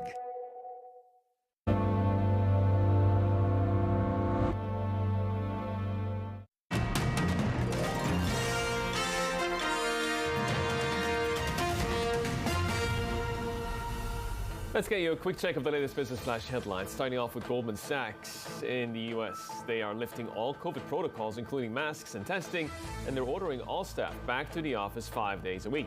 Employees in New York City will have to continue following the local mandate of being vaccinated or receiving a health or religious exemption. A company memo says the decision is based on a significantly lower risk of severe illness. Apple's chief privacy officer is said to be leaving the company for a law firm. Jane Horvath served as the company's public face in promoting safeguards alongside CEO Tim Cook. Privacy has become a key issue for Apple as it promotes features such as on-device processing and web tracking prevention. Horvath's replacement is yet to be named. And Elon Musk is adding a Delaware judge to let him amend his counterclaim against Twitter. Lawyers for both parties have traded letters over how a whistleblower's accusations of egregious deficiencies at the company will affect the scuttled $44 billion deal and Twitter's lawsuit. The trial is set for October 17th, though Musk's lawyers are asking to move it to November. Well, that's 2 days after my birthday. That is your Bloomberg Business Flash.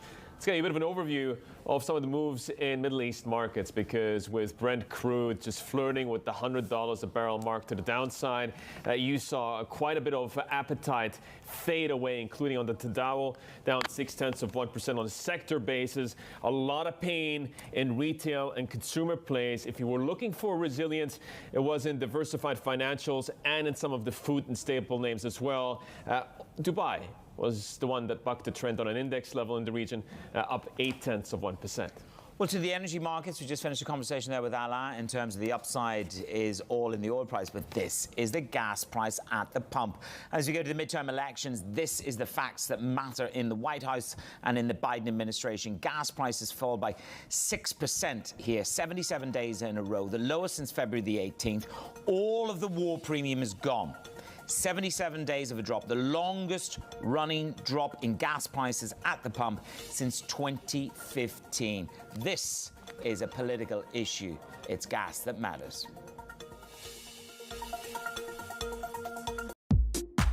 VK ฟิล์มรถยนต์กันร้อนดีราคาถูกรถยนต์เริ่มต้น 3,000 บาท We believe in the power of ideas. That's why we launched Bloomberg New Economy Catalyst. This platform will help them share their ideas to reshape our world.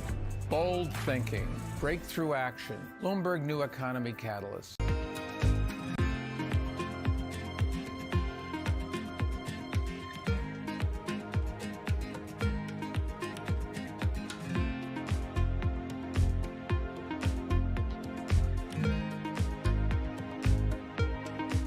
Lots happening on Wall Street. I think Jay Powell said things that were indefensible. Need to catch up? This is Bloomberg Wall Street Week. I'm David Weston. We've got the information and insights. We think that's the next secular shift. From businesses most influential and instrumental. Yes, it's about renewables. It's a challenging dynamic. This is a level of uncertainty that we haven't had to deal with. Bloomberg Wall Street Week, live Friday with replays all weekend on Bloomberg Television and Radio.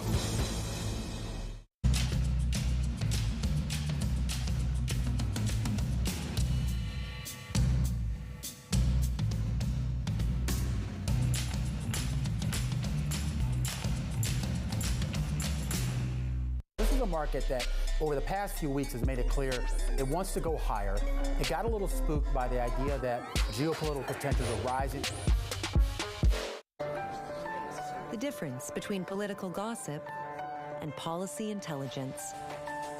Bloomberg Government provides our clients with expert reporting, analysis, and public affairs tools that give you the edge in reaching policymakers on the Hill. When you're in the business of influence in Washington, information and connections are the currencies on which you rely. For knowledge you can act upon, the difference is Bloomberg Government.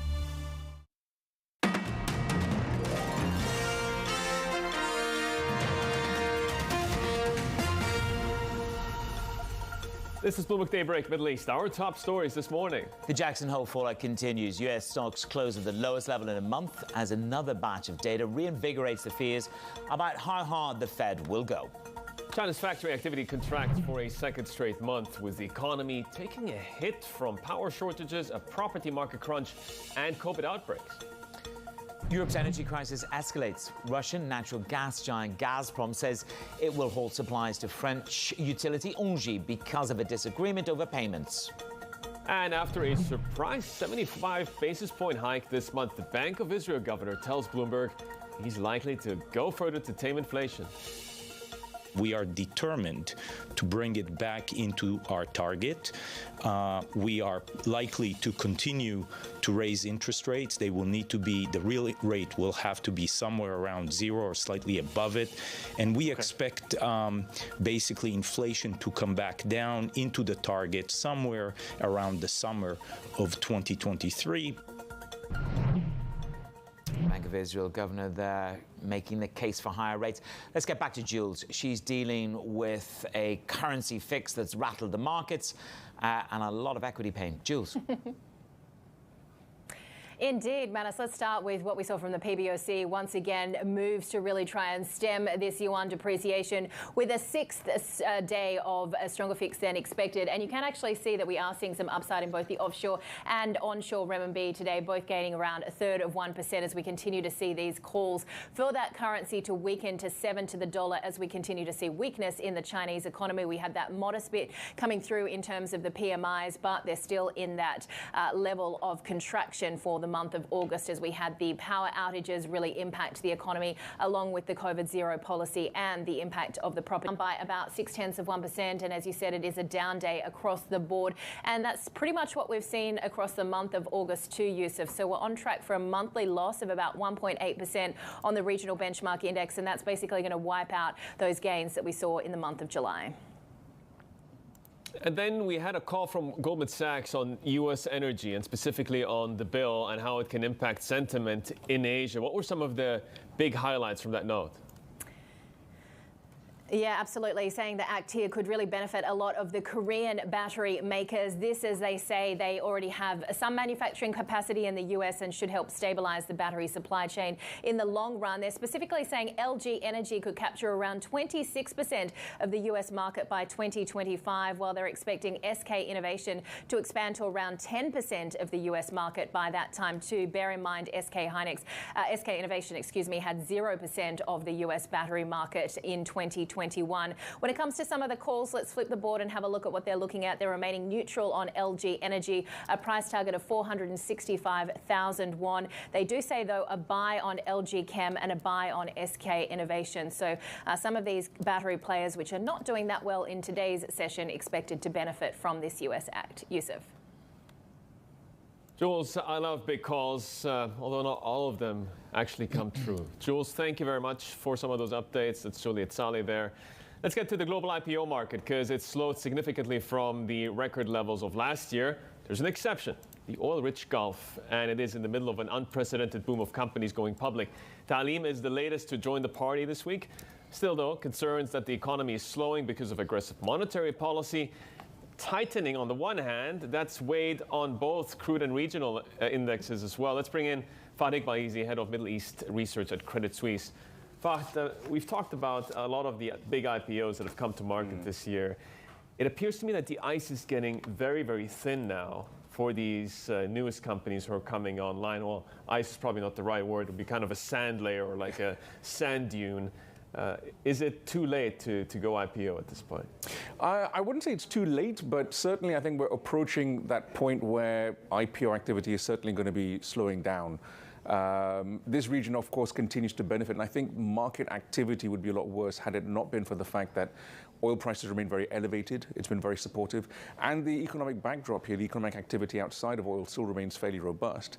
But things can only hold up so well against the backdrop of a continued slowing down in global markets. So if you look at the IPO returns from the Dubai-based IPOs, they really haven't held up well at all compared to the Abu Dhabi ones, and or even the Saudi ones. And one of the issues that we've raised quite repeatedly is that you lack the level of liquidity and market breadth in the Dubai market that you benefit from in Abu Dhabi and Saudi. So that's going to be something. Is it all liquidity? I mean, you're making a very brave statement there, by the way.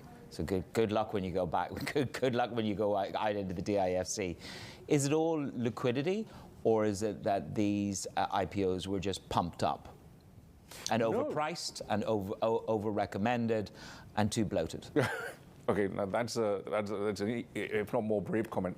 But no, I'm trying to understand what it is, whether it's liquidity. No, I don't think it's that at all. I think if you look at the Abu Dhabi IPOs, you look at the Saudi ones, and the ones in Abu Dhabi especially stand out to me because if you look at the offering it came with, the dividend yield offering on those was very robust, very visible, very clear, and that really helps support a great deal of investor interest.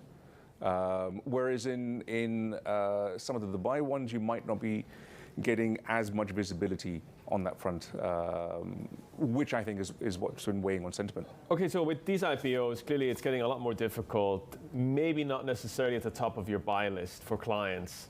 where are you seeing opportunity? Because it's not in the banks either. I mean, quite a few Gulf banks, turns out, had a lot of exposure to Turkey. The latest Fitch report, the numbers are shocking. Where are you finding value? It is getting increasingly difficult because much like our approach in the developed market space, it is a very selective game at this moment. Sector-wise, you're not seeing, from a top-down strategy perspective, you're not seeing significantly attractive levels or dynamics across many of the sectors. We still continue to like those markets where you've got a decent end market resilience and you've got good margin resilience as well. And you do still find those in select names in healthcare, in consumer-oriented names. I would argue some of the banks as well, where you have to look for the more corporate-oriented, perhaps the more mid-cap sized names where there hasn't been as aggressive a climate valuation as you have had in the very large cap space.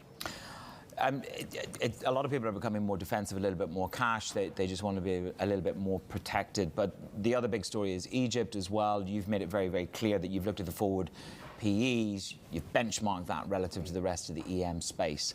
And you said, whilst they're low, you're still not convinced now is the time to pull the trigger on Egypt, which is very reminiscent of everybody else that has sat in the seat this week. Just run us through your thinking on why. What do you need to see that changes, that shifts a gear for you on Egyptian equities?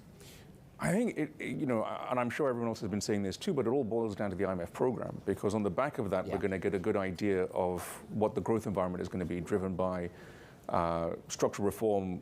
Quite deep structural reform is required. What's going to be happening to reinvigorate the private sector.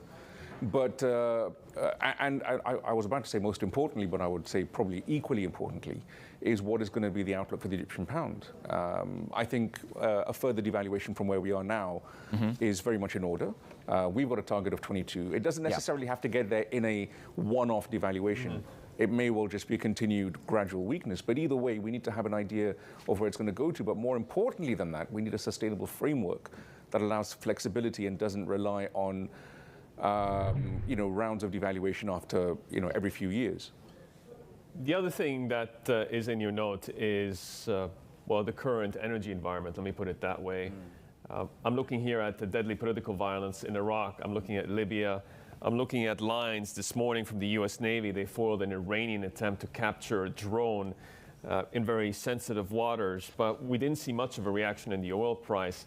I get a little bit worried. I start to think the geopolitical risks are not properly priced here, or is it just the worries about global demand are overbearing? I think you're spot on the global demand, because I think that is absolutely front and center in terms of market concern.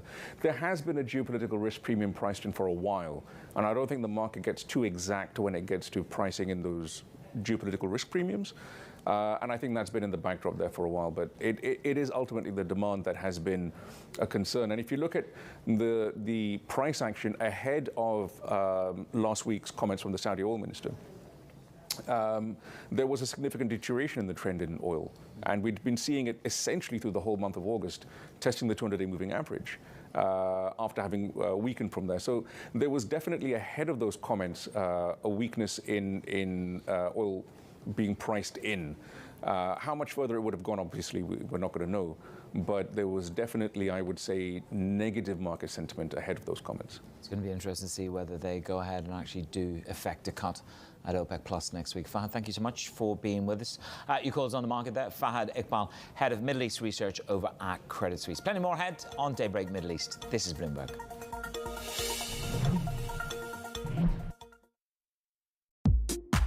VK ฟิล์มรถยนต์กันร้อนดีราคาถูกรถยนต์เริ่มต้น 3,000 บาท We believe in the power of ideas. That's why we launched Bloomberg New Economy Catalyst. This platform will help them share their ideas to reshape our world.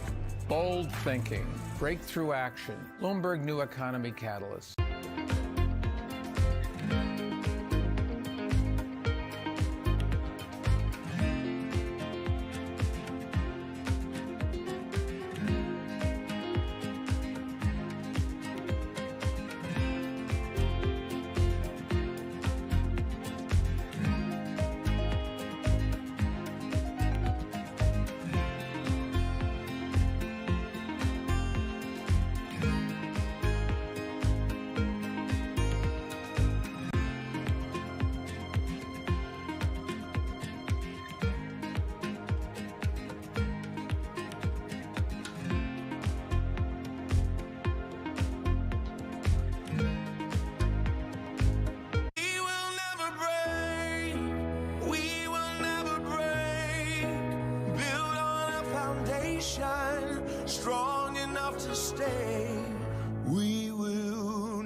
It's really a reminder, isn't it, just how sensitive the markets are to any commentary about trade. We did see some pressure on the yuan, we did see some pressure on the futures. That is now being reversed.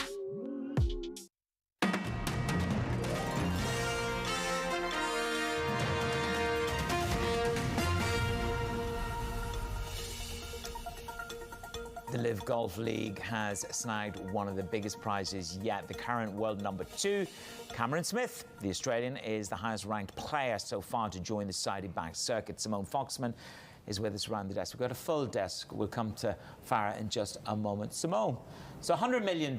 I mean, I'd play a round of golf for $100 million. I'd even do 2 rounds just for you, man, for $100 mil. We might have to learn how to play it a wee bit better. Come on, Simone. Where are we at with this? Well, that, according to reports, is the price needed to attract the world's number 2 golfer. I'm there for a lot less. Okay. Noted. I'll tell Greg Norman, the visionary behind this league, that.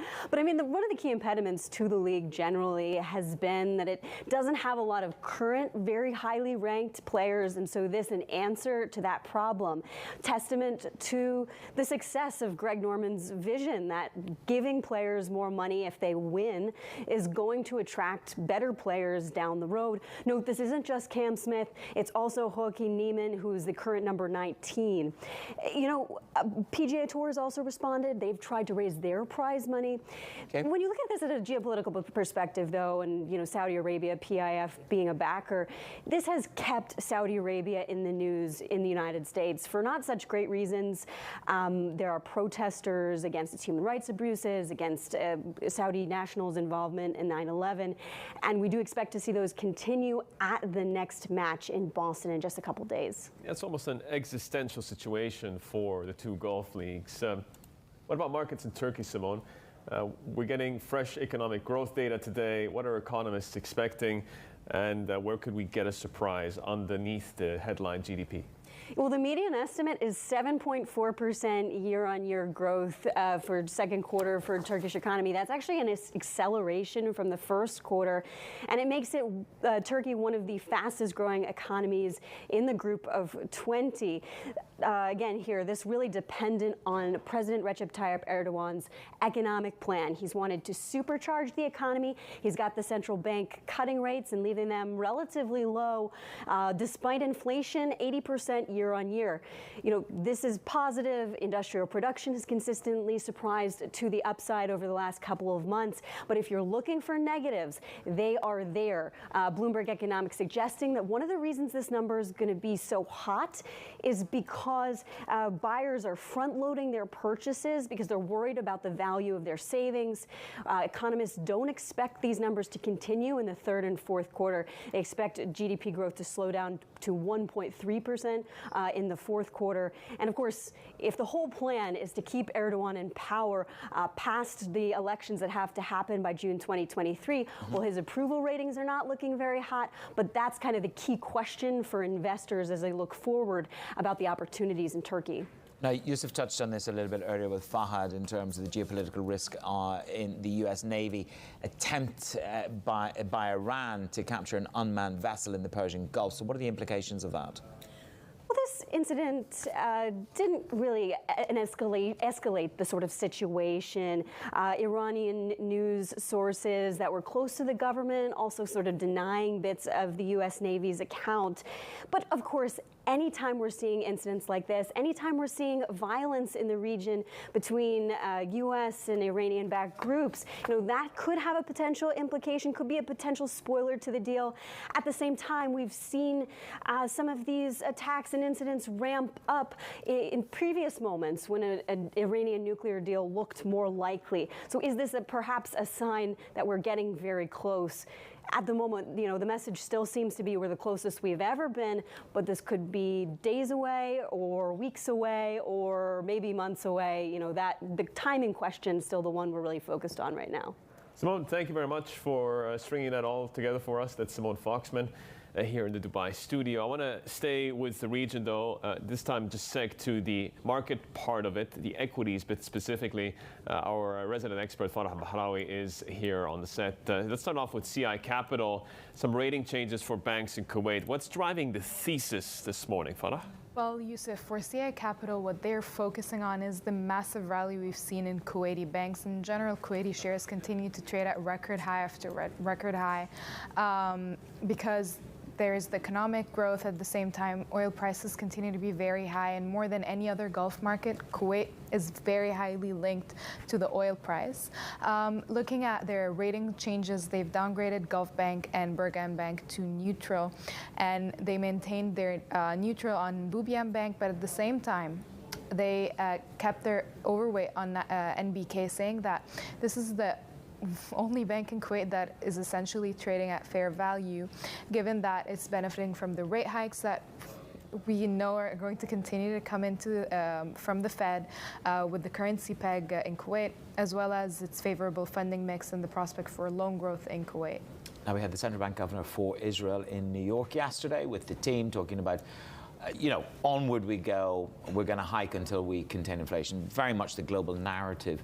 How did that translate across into equities? Well, we'll see at the open today. That was a little bit late for the Israeli market, but I'm just going to keep an eye out for the banks, not just in the open madness, but in the rest of the year. Barclays, for example, they expect Israeli banks to have a pretty positive second half and a very strong uplift from the rate hikes, and as well as strong loan growth. And they're saying that their premium to other European banks is justified given the positive outlook. So keep an eye out on those banks in Israel. What else is on the radar as we count down to the open? Well, it's a little bit of a slower week. You got through August, you did very well. I will say it is a little bit of a slower week, Yusuf, I'm not going to lie. But naturally, anything that, like Simone was saying, with the Iranian developments, anything that could impact oil prices, this is something that we were just talking about in Kuwait, would be a very big factor on the equity market, as well as in Saudi Arabia. Keeping an eye out for the eco data that's coming out at the end of the week from the U.S., especially the jobs report. Any sentiment shift in the market, then the wild swings that we're already seeing will translate into a region that are more and more so being affected by the global sentiment. Yeah, I'm going to get the ADP report today, the curtain raiser to the jobs report on Friday. Farah, thank you very much. Farah El-Barahi there with the very latest on the equity market stories here in the region. Up next, a surprise 75 basis point hike this month. Bank of Israel governor tells Bloomberg he's likely to go further in order to tame the inflation beast. We hear from Amir Yaron on Bloomberg.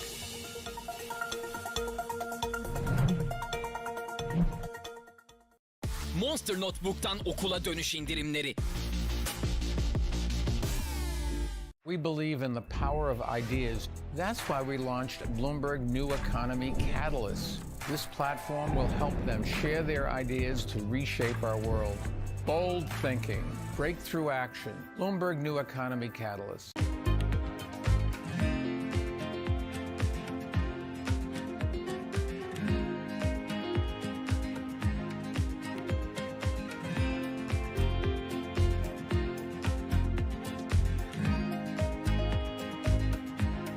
Top names at the Fed are on Bloomberg. I have a baseline case going into September that is 50 basis points. That's where I've been since the last meeting. But I have an open mind about whether 75 is going to be necessary. 50, 75 doesn't just depend on a data point, even an important one like the CPI. I like to say that we're data dependent, we're not data point dependent. Nobody covers the Fed like Bloomberg, your global business authority.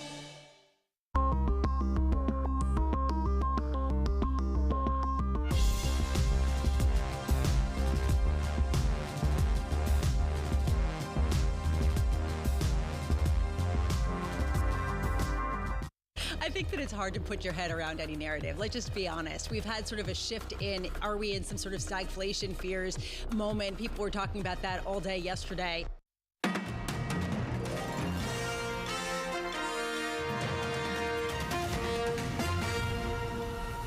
In the last few hours, Honeywell, or rather the U.S. Army, grounded its entire fleet of Chinook helicopters. Honeywell has now put out a statement regarding those 400 units.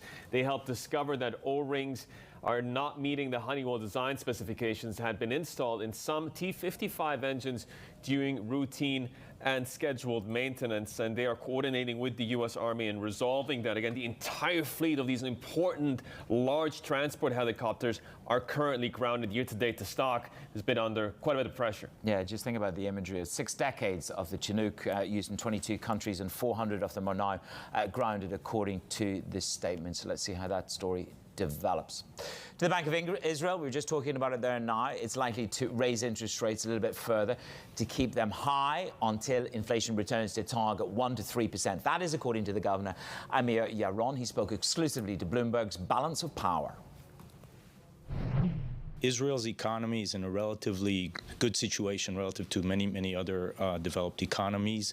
We have grown in Q2 by 6.8%, in 21 by 8.2%. Very low unemployment, tight labor market. In fact, government surpluses.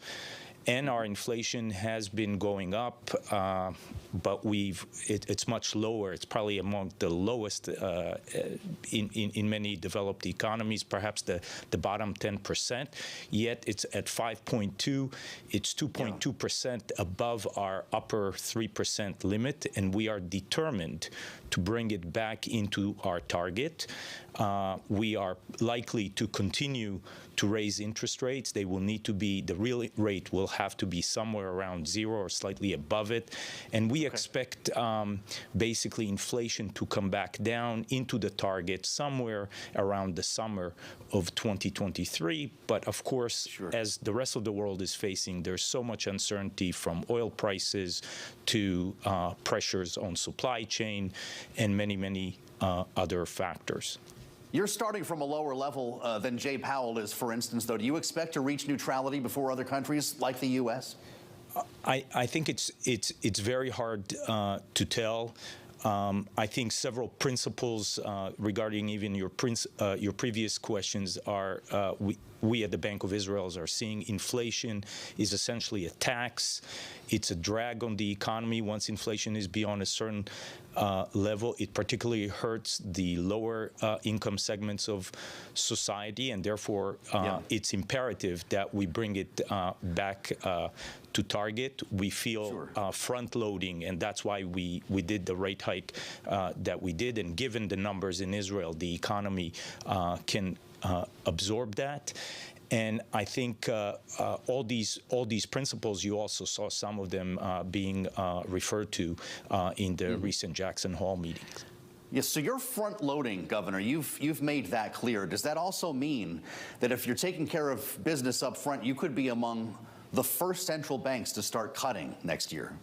I think it takes a while for the interest rate process to cool down the inflation. We see it everywhere. I think, as I mentioned, Israel is in a good situation, so we expect that process of cooling down and the economy to be able to absorb that. But it's going to take some time, and I think at this point, as was also mentioned for many other countries, interest rates are likely to be at that higher level for a while until we actually see inflation really stabilizing around and inside our target range. Governor, you were in Jackson Hole last week along with many central bankers listening to Jay Powell's words. I wonder, to what extent does the Federal Reserve's policy guide your own? And do you stay in touch with Jay Powell and other central bankers around the world? Of course, all central bankers meet and we discuss. These are particular times, challenging times for all central banks. As you know, there are supply shocks that ultimately show up also on the demand side. It's very important that inflation doesn't get entrenched. That process of raising interest rate, it's clear it creates pain for many, but it's pain it's pain today to avoid a much greater pain in the future if inflation was to keep going. front load the pain there. That's the message from the Israeli central banker. Let me just show you what's going on with equities. We bounced from a 1-month low. I mean, you saw some of a brutal sell-off yesterday, Yusuf. Just bouncing on the S&P 500, 40.12, NASDAQ 12.451. Credit Suisse still say slash your global equity outlook, reducing the call to underweight. Second time in literally a month they've downgraded their outlook. I take it to the bond market. Jeffrey Goldfleck from Double Line Capital speaking about the curve inversions. These are reliable signals of economic trouble. Quote, risk manage accordingly. Much more coverage ahead. US 10s at 310.81 from Dubai, London, and the rest of the world. This is Bloomberg.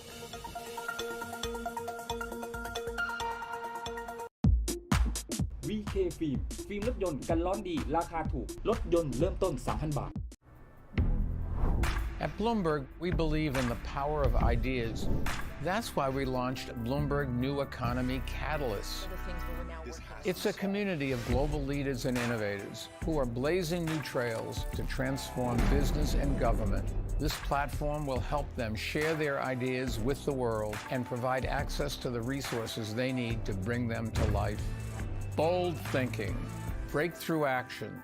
Bloomberg New Economy Catalyst.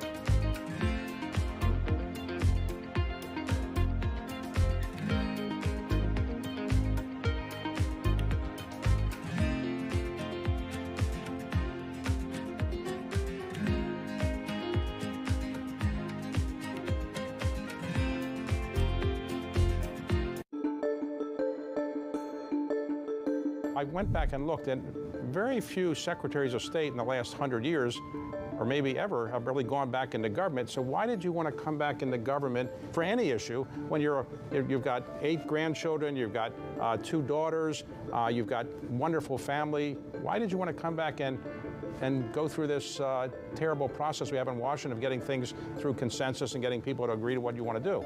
Because I want those grandchildren to have a future. It's very simple.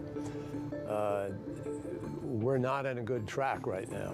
The world is not serious enough about reducing our emissions fast enough, David. And the result is that the planet is going to continue to evolve in reaction to what we human beings are doing to it, mostly through fossil fuels. Most of the emissions that are going up nowadays into the atmosphere and are creating this increased level of energy that comes from the ocean, goes into the storms, the floods, the rain, all of it is explainable, and it's all linked to the changes we are creating on the planet. So it's very simple. I wanted to come in because I think we have a real chance now to make something happen. And I think Glasgow was a major step forward in the effort to do that.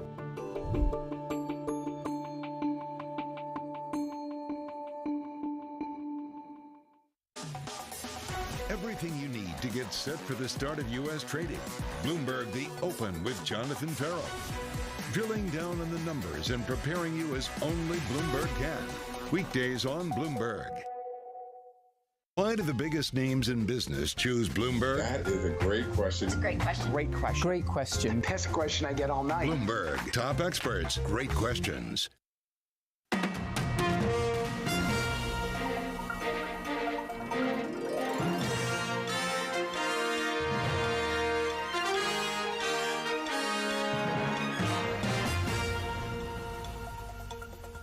This is Bloomberg Daybreak Europe. I'm Danny Berger in London, Manus Cranny in Dubai, and these are the stories that set your agenda. Turning off the taps, the Nord Stream pipeline begins a planned 3-day shutdown while Gazprom halts deliveries to France's Engie. Jobs jolt, US labor data and a key consumer confidence gauge signals stronger demand, paving the way for larger Fed hikes. Back to work. Goldman Sachs and Morgan Stanley call in their employees, dropping COVID rules as Wall Street looks to get back to the office. Danny, we never left the office. We were here literally every single day for the whole of COVID. The bottom line is, though, we've had a jolt in the jobs market, quite literally from the jolts. Does it embolden the glide path with over 11 million job openings to a 75 basis point hike? Good morning.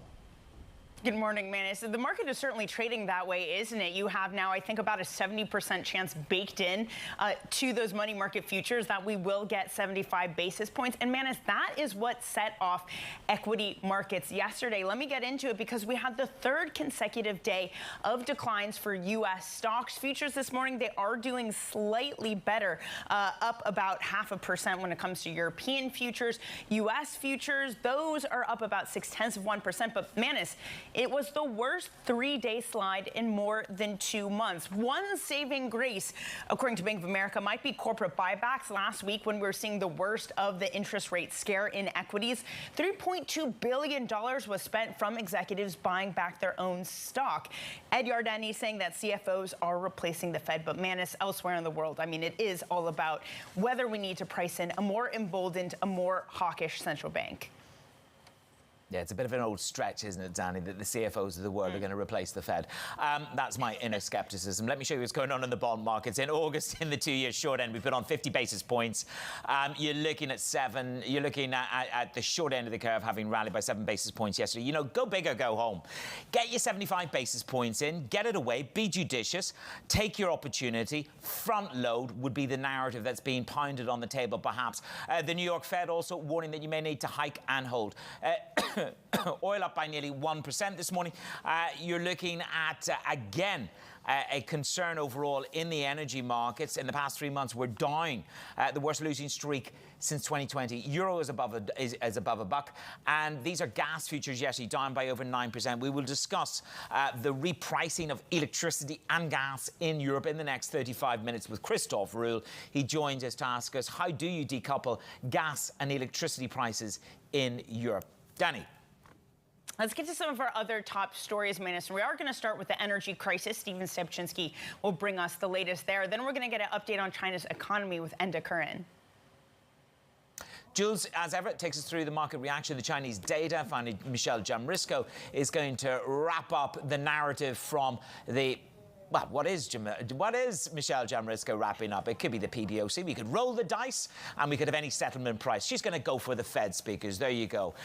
Danny. Yeah, well, Manus, the New York Times is reporting that Russian energy giant Gazprom has begun shutting off natural gas flows to Germany, citing maintenance works. It comes as European governments and the EU scramble to secure alternative energy supplies and fill storage facilities before winter. At European level, we have agreed that all member states do jointly save 15% of energy between August now and March 23. The second pillar is we need to diversify away from Russian fossil fuels to reliable, like-minded sources, mainly also to fill our storages. And here's good news. We have reached now an average in the European Union of storage filling of 80%. Let's get to Bloomberg Energy reporter Stephen Stepchinsky. So, Stephen, European gas prices, as Manus was pointing out, have fallen pretty rapidly so far this week. We have inventories filling up rapidly. How much of a head fake is this decline in energy prices? You know, the energy crisis is not over yet. Yes, certainly it's good news that Europe is filling up their inventories faster than normal. There is also some fear that the European governments will kind of go in and try to bring this rally down by setting new regulations or setting price caps. That's also leading to this drop in gas prices. But overall, the situation hasn't changed. The world is short gas, and there needs to be strict demand destruction, reduced consumption around the world through this winter, and whether the world can do that is a big question. Another thing is Russia is going to be bringing this Nord Stream pipeline into maintenance today. It's going to be a 3-day maintenance. There's fears it's not going to come back. If it doesn't come back and Russia isn't supplying Europe with gas through this winter, that also raises the fear of gas rationing and shortages, even if you have inventories at the 95% level, which is what they want to hit before the winter starts. Yeah, well, it's interesting when you see the market, they just seem to want to put their head in the sand at the possibility of a complete shut-off, don't they, Stephen? They want to bank on perhaps fiscal intervention. Stephen, we'll discuss this, I'm sure, on a daily basis. Stephen Stepchinsky there with the very latest on the gas and energy markets to China and the data. The activity contracted for a second straight month in August, and that was as the economy took a hit on power shortages, continuing property market crisis and COVID outbreaks. We're familiar with all of these reasons. Let's get to Enda Karen, our Chief Asia Economics Correspondent in Hong Kong.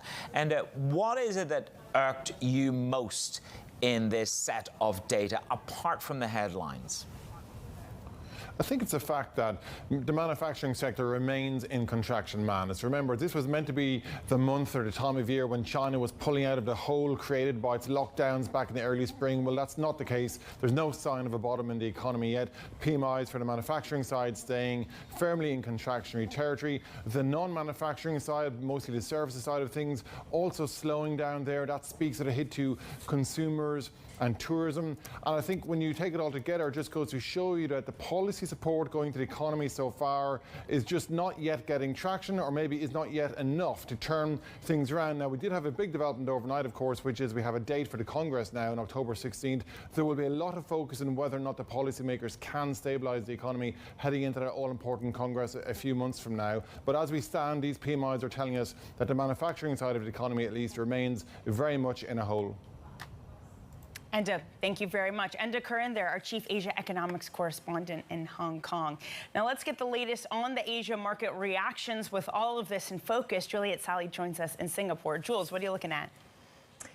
Hey, Danny. Well, initially we had a bit of stabilisation in Chinese stocks because there was that modest beat in terms of the PMI, even though, as Enda says, it's in contraction. But you've had some downgrades too. ANZ cutting their GDP forecast for China to 3% from 4%. So weakness creeping in the latter part of the session. We're watching BYD shares being sold off as well after Berkshire Hathaway sold out its stake. But the overall Hang Seng Tech Index is recouping some of this week's losses. A stronger yen weighing on the Nikkei, although you're seeing some upside in those reopening stocks. And then, of course, the PBOC once again really trying to defend this weak currency with a stronger fix for a sixth session in a row, and that is seeing some upside in the offshore yuan, rising by about 0.4%. Let's have a look, though, at what we've seen over the month of August, because it hasn't been a good one, and we're on track for a monthly loss of about 1.3% on the regional benchmark index. That's wiping out July's gains. And when it comes to turnover, we saw major markets seeing about a 60% drop. This is the biggest drop in turnover in 17 years, so about $320 million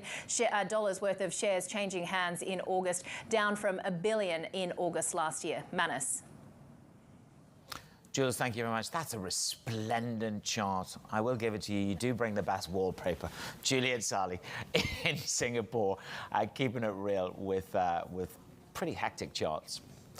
US job openings, we mentioned it at the start of the show, consumer confidence, both top the forecast, adding to the fears about inflation and what the Fed might have to do to get it under control. Could we see another 75 basis points this month? The data certainly raises the prospect of that move. So let's get to our senior economy reporter, Michelle Jamrisco. Michelle, I was kept myself wondering what you were going to cover, but here we are. Jolt me up. In terms of the job openings, and the consumer remains confident. Gas prices are coming down for 77 days. Hallelujah. Oh, the suspense, Manus. Yes, good news and bad news for the Fed out of this data, of course. I mean, the good news, of course, is that it matches the message that they've been desperately trying to send on the growth outlook, you know, saying that there will be pain for households and businesses amid this inflation fight, but underlying strength in the U.S. economy. So, of course, these two reports match that. The bad news, of course, is, as you mentioned, it ramps up the pressure on those Fed rate hikes. You know, in itself, this kind of pushes more toward the 75 basis point scenario than it does the 50 coming up. So, you know, really a lot more for the Fed to have to deal with in terms of convincing themselves and convincing everyone else that they've got this inflation fight in hand.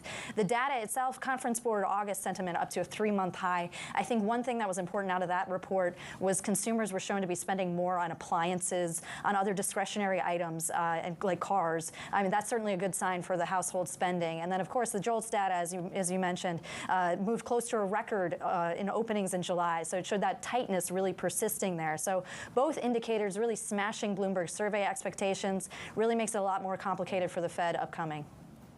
Yeah, and Michelle, of course, we have more jobs data to come later this week, and we are seeing this persistent tightness in the data. I wonder when we look forward to the rest of the week with the data that we see coming forward, is it the same that we're expecting? What does it mean if we continue to get these figures in the jobs market that we're not seeing any loosening?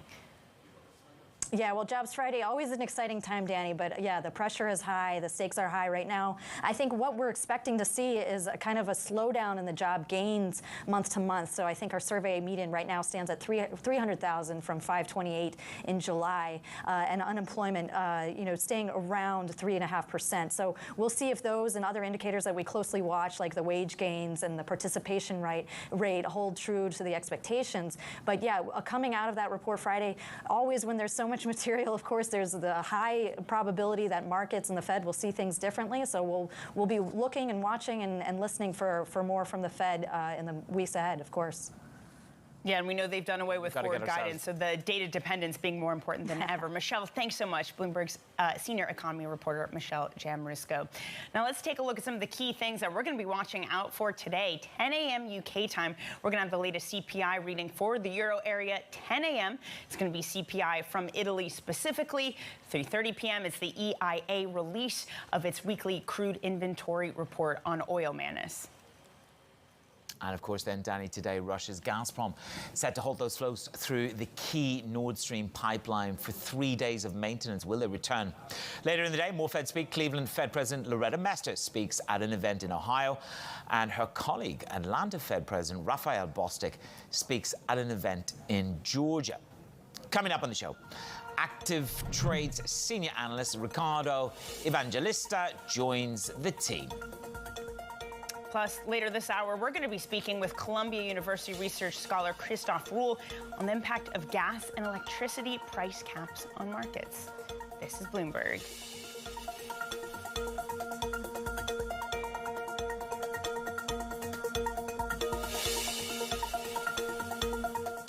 บริการออกแบบและติดตั้งวิดีโอคอนเฟอเรนซ์โดยผู้เชี่ยวชาญ Smart Solution Computer We believe in the power of ideas. That's why we launched Bloomberg New Economy Catalyst. This platform will help them share their ideas to reshape our world. Bold thinking, breakthrough action. Bloomberg New Economy Catalyst.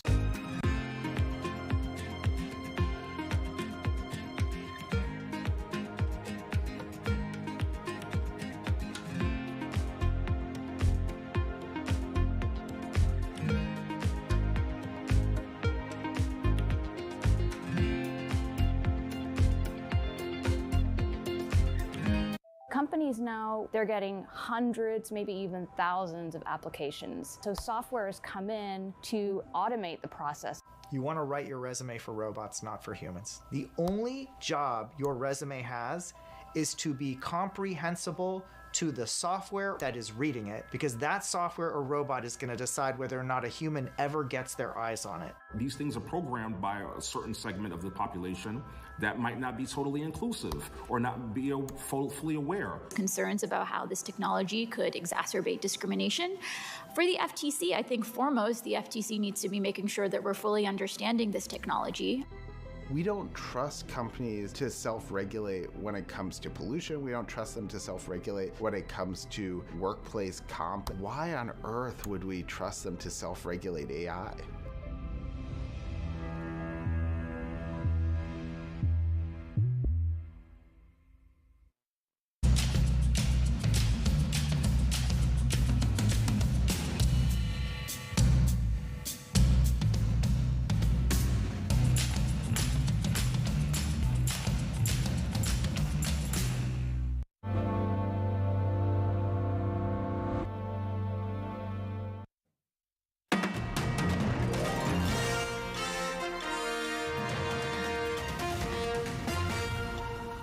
You've likely seen that over the last 4 meetings, we've raised rates 225 basis points. We've started shrinking our balance sheet, and we've signaled there are more rate increases to come. We're committed to returning inflation to our 2% target, and we'll do what it takes to get there. The pace of when we get back to our target, which is 2%, is uncertain. But as a result, our commitment to bring inflation down, which hopefully you welcome, leads to worries about a recession. And I understand why. Richmond Fed President Thomas Barkin speaking to the Huntington Regional Chamber of Commerce in West Virginia, channeling his inner Mario Draghi. Joining us now is Ricardo Evangelista, FX strategist for Active Trades. Ricardo, good to have you with us. You look at the JOLTS data from yesterday, it's almost 2 for 1, 2 jobs for every 1 unemployed person out there. Does this lower the bar? We love a bar on this show. Does this lower the bar to 75 basis point hike in September? Is it a shoo-in? Good morning. Good morning, Manus. Thank you for having me. Yes, I mean, I think employment data will be very important for the Fed's decision-making process at this stage. I think the expectations at the moment point at the continuation of the growth for US employment. So new jobs are still being created, albeit at a slower pace. And this vitality within the US economy, this resilience, somehow feeds into the argument that the Fed has been defending, that the primary objective must be to control inflation. So against this background, I think it is fair to assume that the planets are all aligned for the Fed to raise interest rates by 75 basis points in September. And Ricardo, this goes, just looking through your note, I mean, strong dollar calls throughout, strong dollar versus euro versus sterling versus yen. I mean, is there anything in your mind that could change that trajectory, change the trajectory of an ever-present strong greenback? At the moment, it is difficult to see an alternative scenario. From whichever angle you look into the current situation, it is difficult to identify a different path than the one you described there, Danny. So the dollar is pretty much looking stronger against any other major currency. So I don't see anything else within the realm of the possibilities that we could expect that would change in the situation. So I would agree with what you said and expect the dollar to remain strong. I need some excitement in my life, so let's break up this. I mean, we've had the world and its mother come in here and say, King dollar, King dollar. Yeah, we've got to move on here. What about dollar yen? I mean, it gets to 140. So run me through. We had Nouriel Rabini with Danny and I, and he said 140 breaks the Bank of Japan. It'll bust their yield curve control. Come on, frisk this up a bit. What breaks? What snaps? I mean, we can't all just bang into dollar. Something's got to break. Well, the conditions at the moment, there's a lot of geopolitical uncertainty. The perspectives for economic growth, for global growth, are not very optimistic. So one would expect the current environment to somehow support the yen here. However, that safe appeal of the Japanese currency has been somehow diluted by the strength of the dollar. So once again, it's a narrative that is dominated by the strong dollar. I mean, you will not want to hold on to yens despite the extreme attractiveness of the Japanese currency during times of high inflation. As you know, Japan is almost magically immune to inflation. Which I think Manus was hinting at. It's, you know, you have chatter just at this point about intervention, but you have had officials from China to South Korea to Indonesia already contemplating this idea of intervention with a strong dollar because of the impact it's had on them. Are you expecting more currency intervention, especially from more developing nations who have been at the fate of a strong dollar? Well, it depends how bad things get. Look, things can get into a point where a very strong dollar will be very detrimental to some economies. We could even talk about the euro, how a weak euro in relation to the dollar can damage the situation in Europe and further exacerbate the ongoing inflation problem. So it wouldn't, I mean, I wouldn't totally rule it out, but I think at this stage, I can't see it happening yet. So I'm desperate for something that gets me excited beyond King Dollar, but maybe then that emboldens a contrarian call, which is maybe a much larger rate hike from the ECB, even in the face of an electricity and gas prices, which Martin Malone warned us yesterday has to be dealt with fiscally, and monetary policy just needs to get on and get shocking in terms of grappling with inflation was the risk of an outsized 75 bip move from the ECB. Let's pump that one. Go on. Okay, if you really pin me down like that, Manus, then I would say maybe I am. We're going for it. Maybe 33% chance of a 75 basis points hike by the ECB. However, we must take any hints from European Central Bank officials that they are indeed very committed to just get on with their job and leave everything else to the fiscal side. We must take that with a pinch of salt. It's a very easy win for ECB officials to come out in public and speak like that and say such strong words and say, no, we are committed. They are telegraphing the idea that they will do it.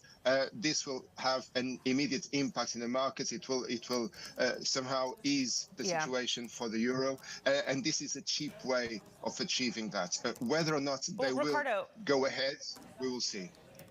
I got to squeeze this in because, you know, they're talking about this, and if anything, what's been supporting the euro getting back to above parity has been higher stockpiles of energy. But I'm wondering, Ricardo, do markets accurately have priced in at the moment just how bad things could and are likely to get in Europe this winter?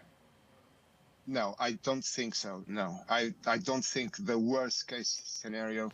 The worst case scenario is not yet priced into the value of the euro.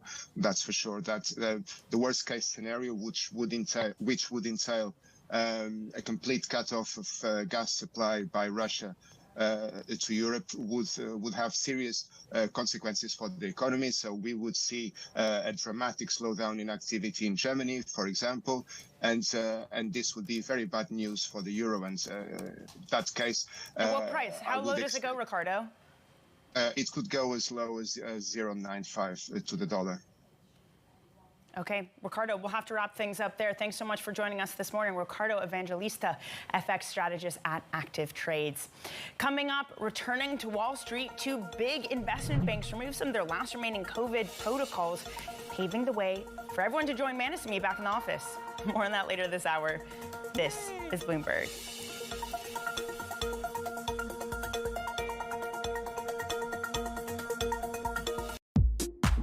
VK ฟิล์มรถยนต์กันร้อนดีราคาถูกรถยนต์เริ่มต้น 3,000 บาท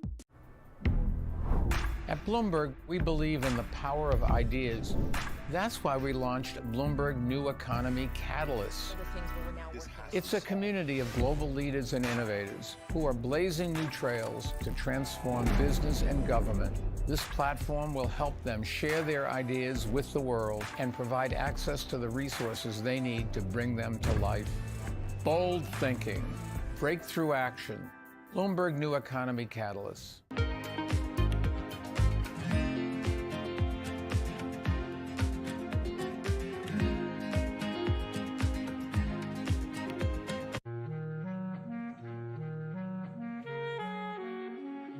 I've always been a person who's just been attracted to hair.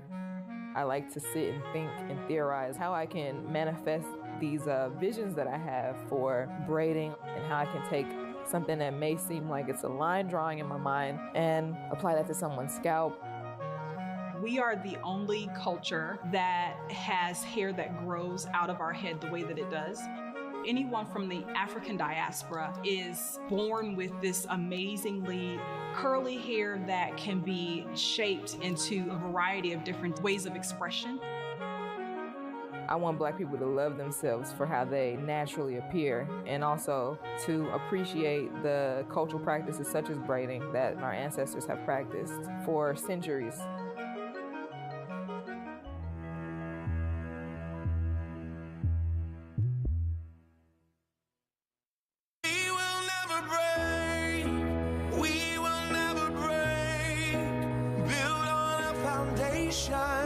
Strong enough to stay, we will never.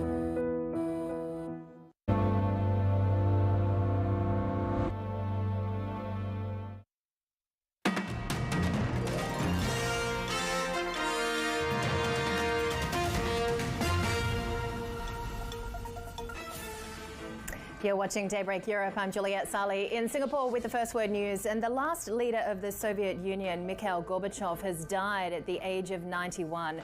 Russian news agencies say he passed away in a Moscow hospital after a long illness. Gorbachev pushed for radical changes to the Soviet economy after becoming Communist Party leader in 1985. His overhaul unleashed a political avalanche that brought down the Berlin Wall in 1989 and ended Soviet rule 2 years later. Pakistan and the UN have launched an appeal for $160 million in emergency funding after unprecedented floods caused by weeks of monsoon rains. The government says more than 1,000 people have been killed and nearly 500,000 forced into relief camps. Pakistan's foreign minister says shelter tents and mosquito nets are needed urgently. US life expectancy fell by almost a year in 2021, making the biggest two-year decline in almost a century as the COVID-19 pandemic ravaged the country. According to provisional government data, life expectancy at birth dropped to 76.1 years. That is the lowest level since 1996. Snap is said to be planning to lay off around 20% of its 6,500 staff. According to the tech website The Verge, the social media company which owns Snapchat is going to start the layoffs today. The report says the team working on Minis, small applications made by third parties, will be among the most affected. Global news 24 hours a day on air and on Bloomberg Quick Take, powered by more than 2,700 journalists and analysts in more than 120 countries. This is Bloomberg. Danny Manis.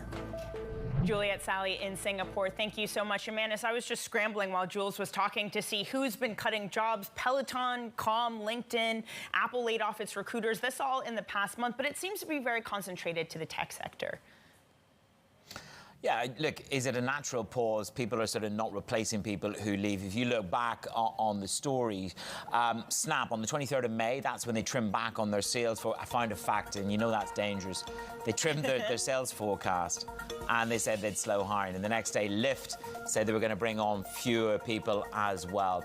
We're going to catch up with Columbia University senior research fellow Christophe Roux. He's going to talk us through the energy crisis and how do you decouple gas to electricity prices. ไม้สังเคราะห์ SCG ล็อกสีสวยทนจากทุกสภาพแวดล้อมที่มีเทคโนโลยี Color Lock Plus. We believe in the power of ideas. That's why we launched Bloomberg New Economy Catalyst. This platform will help them share their ideas to reshape our world. Bold thinking, breakthrough action. Bloomberg New Economy Catalyst.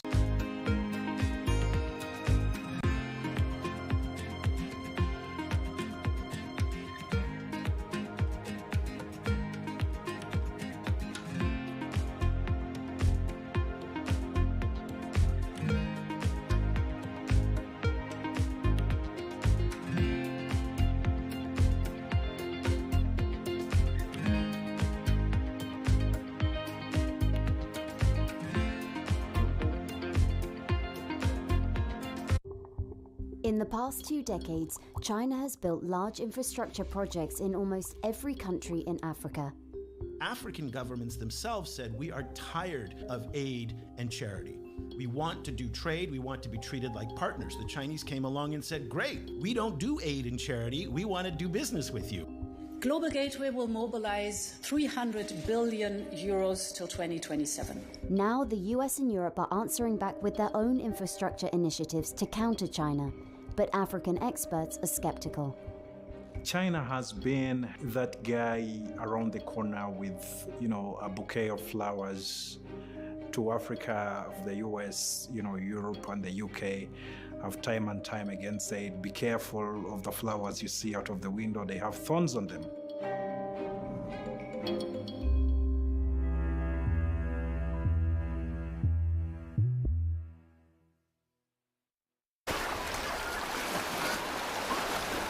Griffin is moving both Citadel and Citadel Securities to Miami. The scoop was broken by Bloomberg's Amanda Gordon.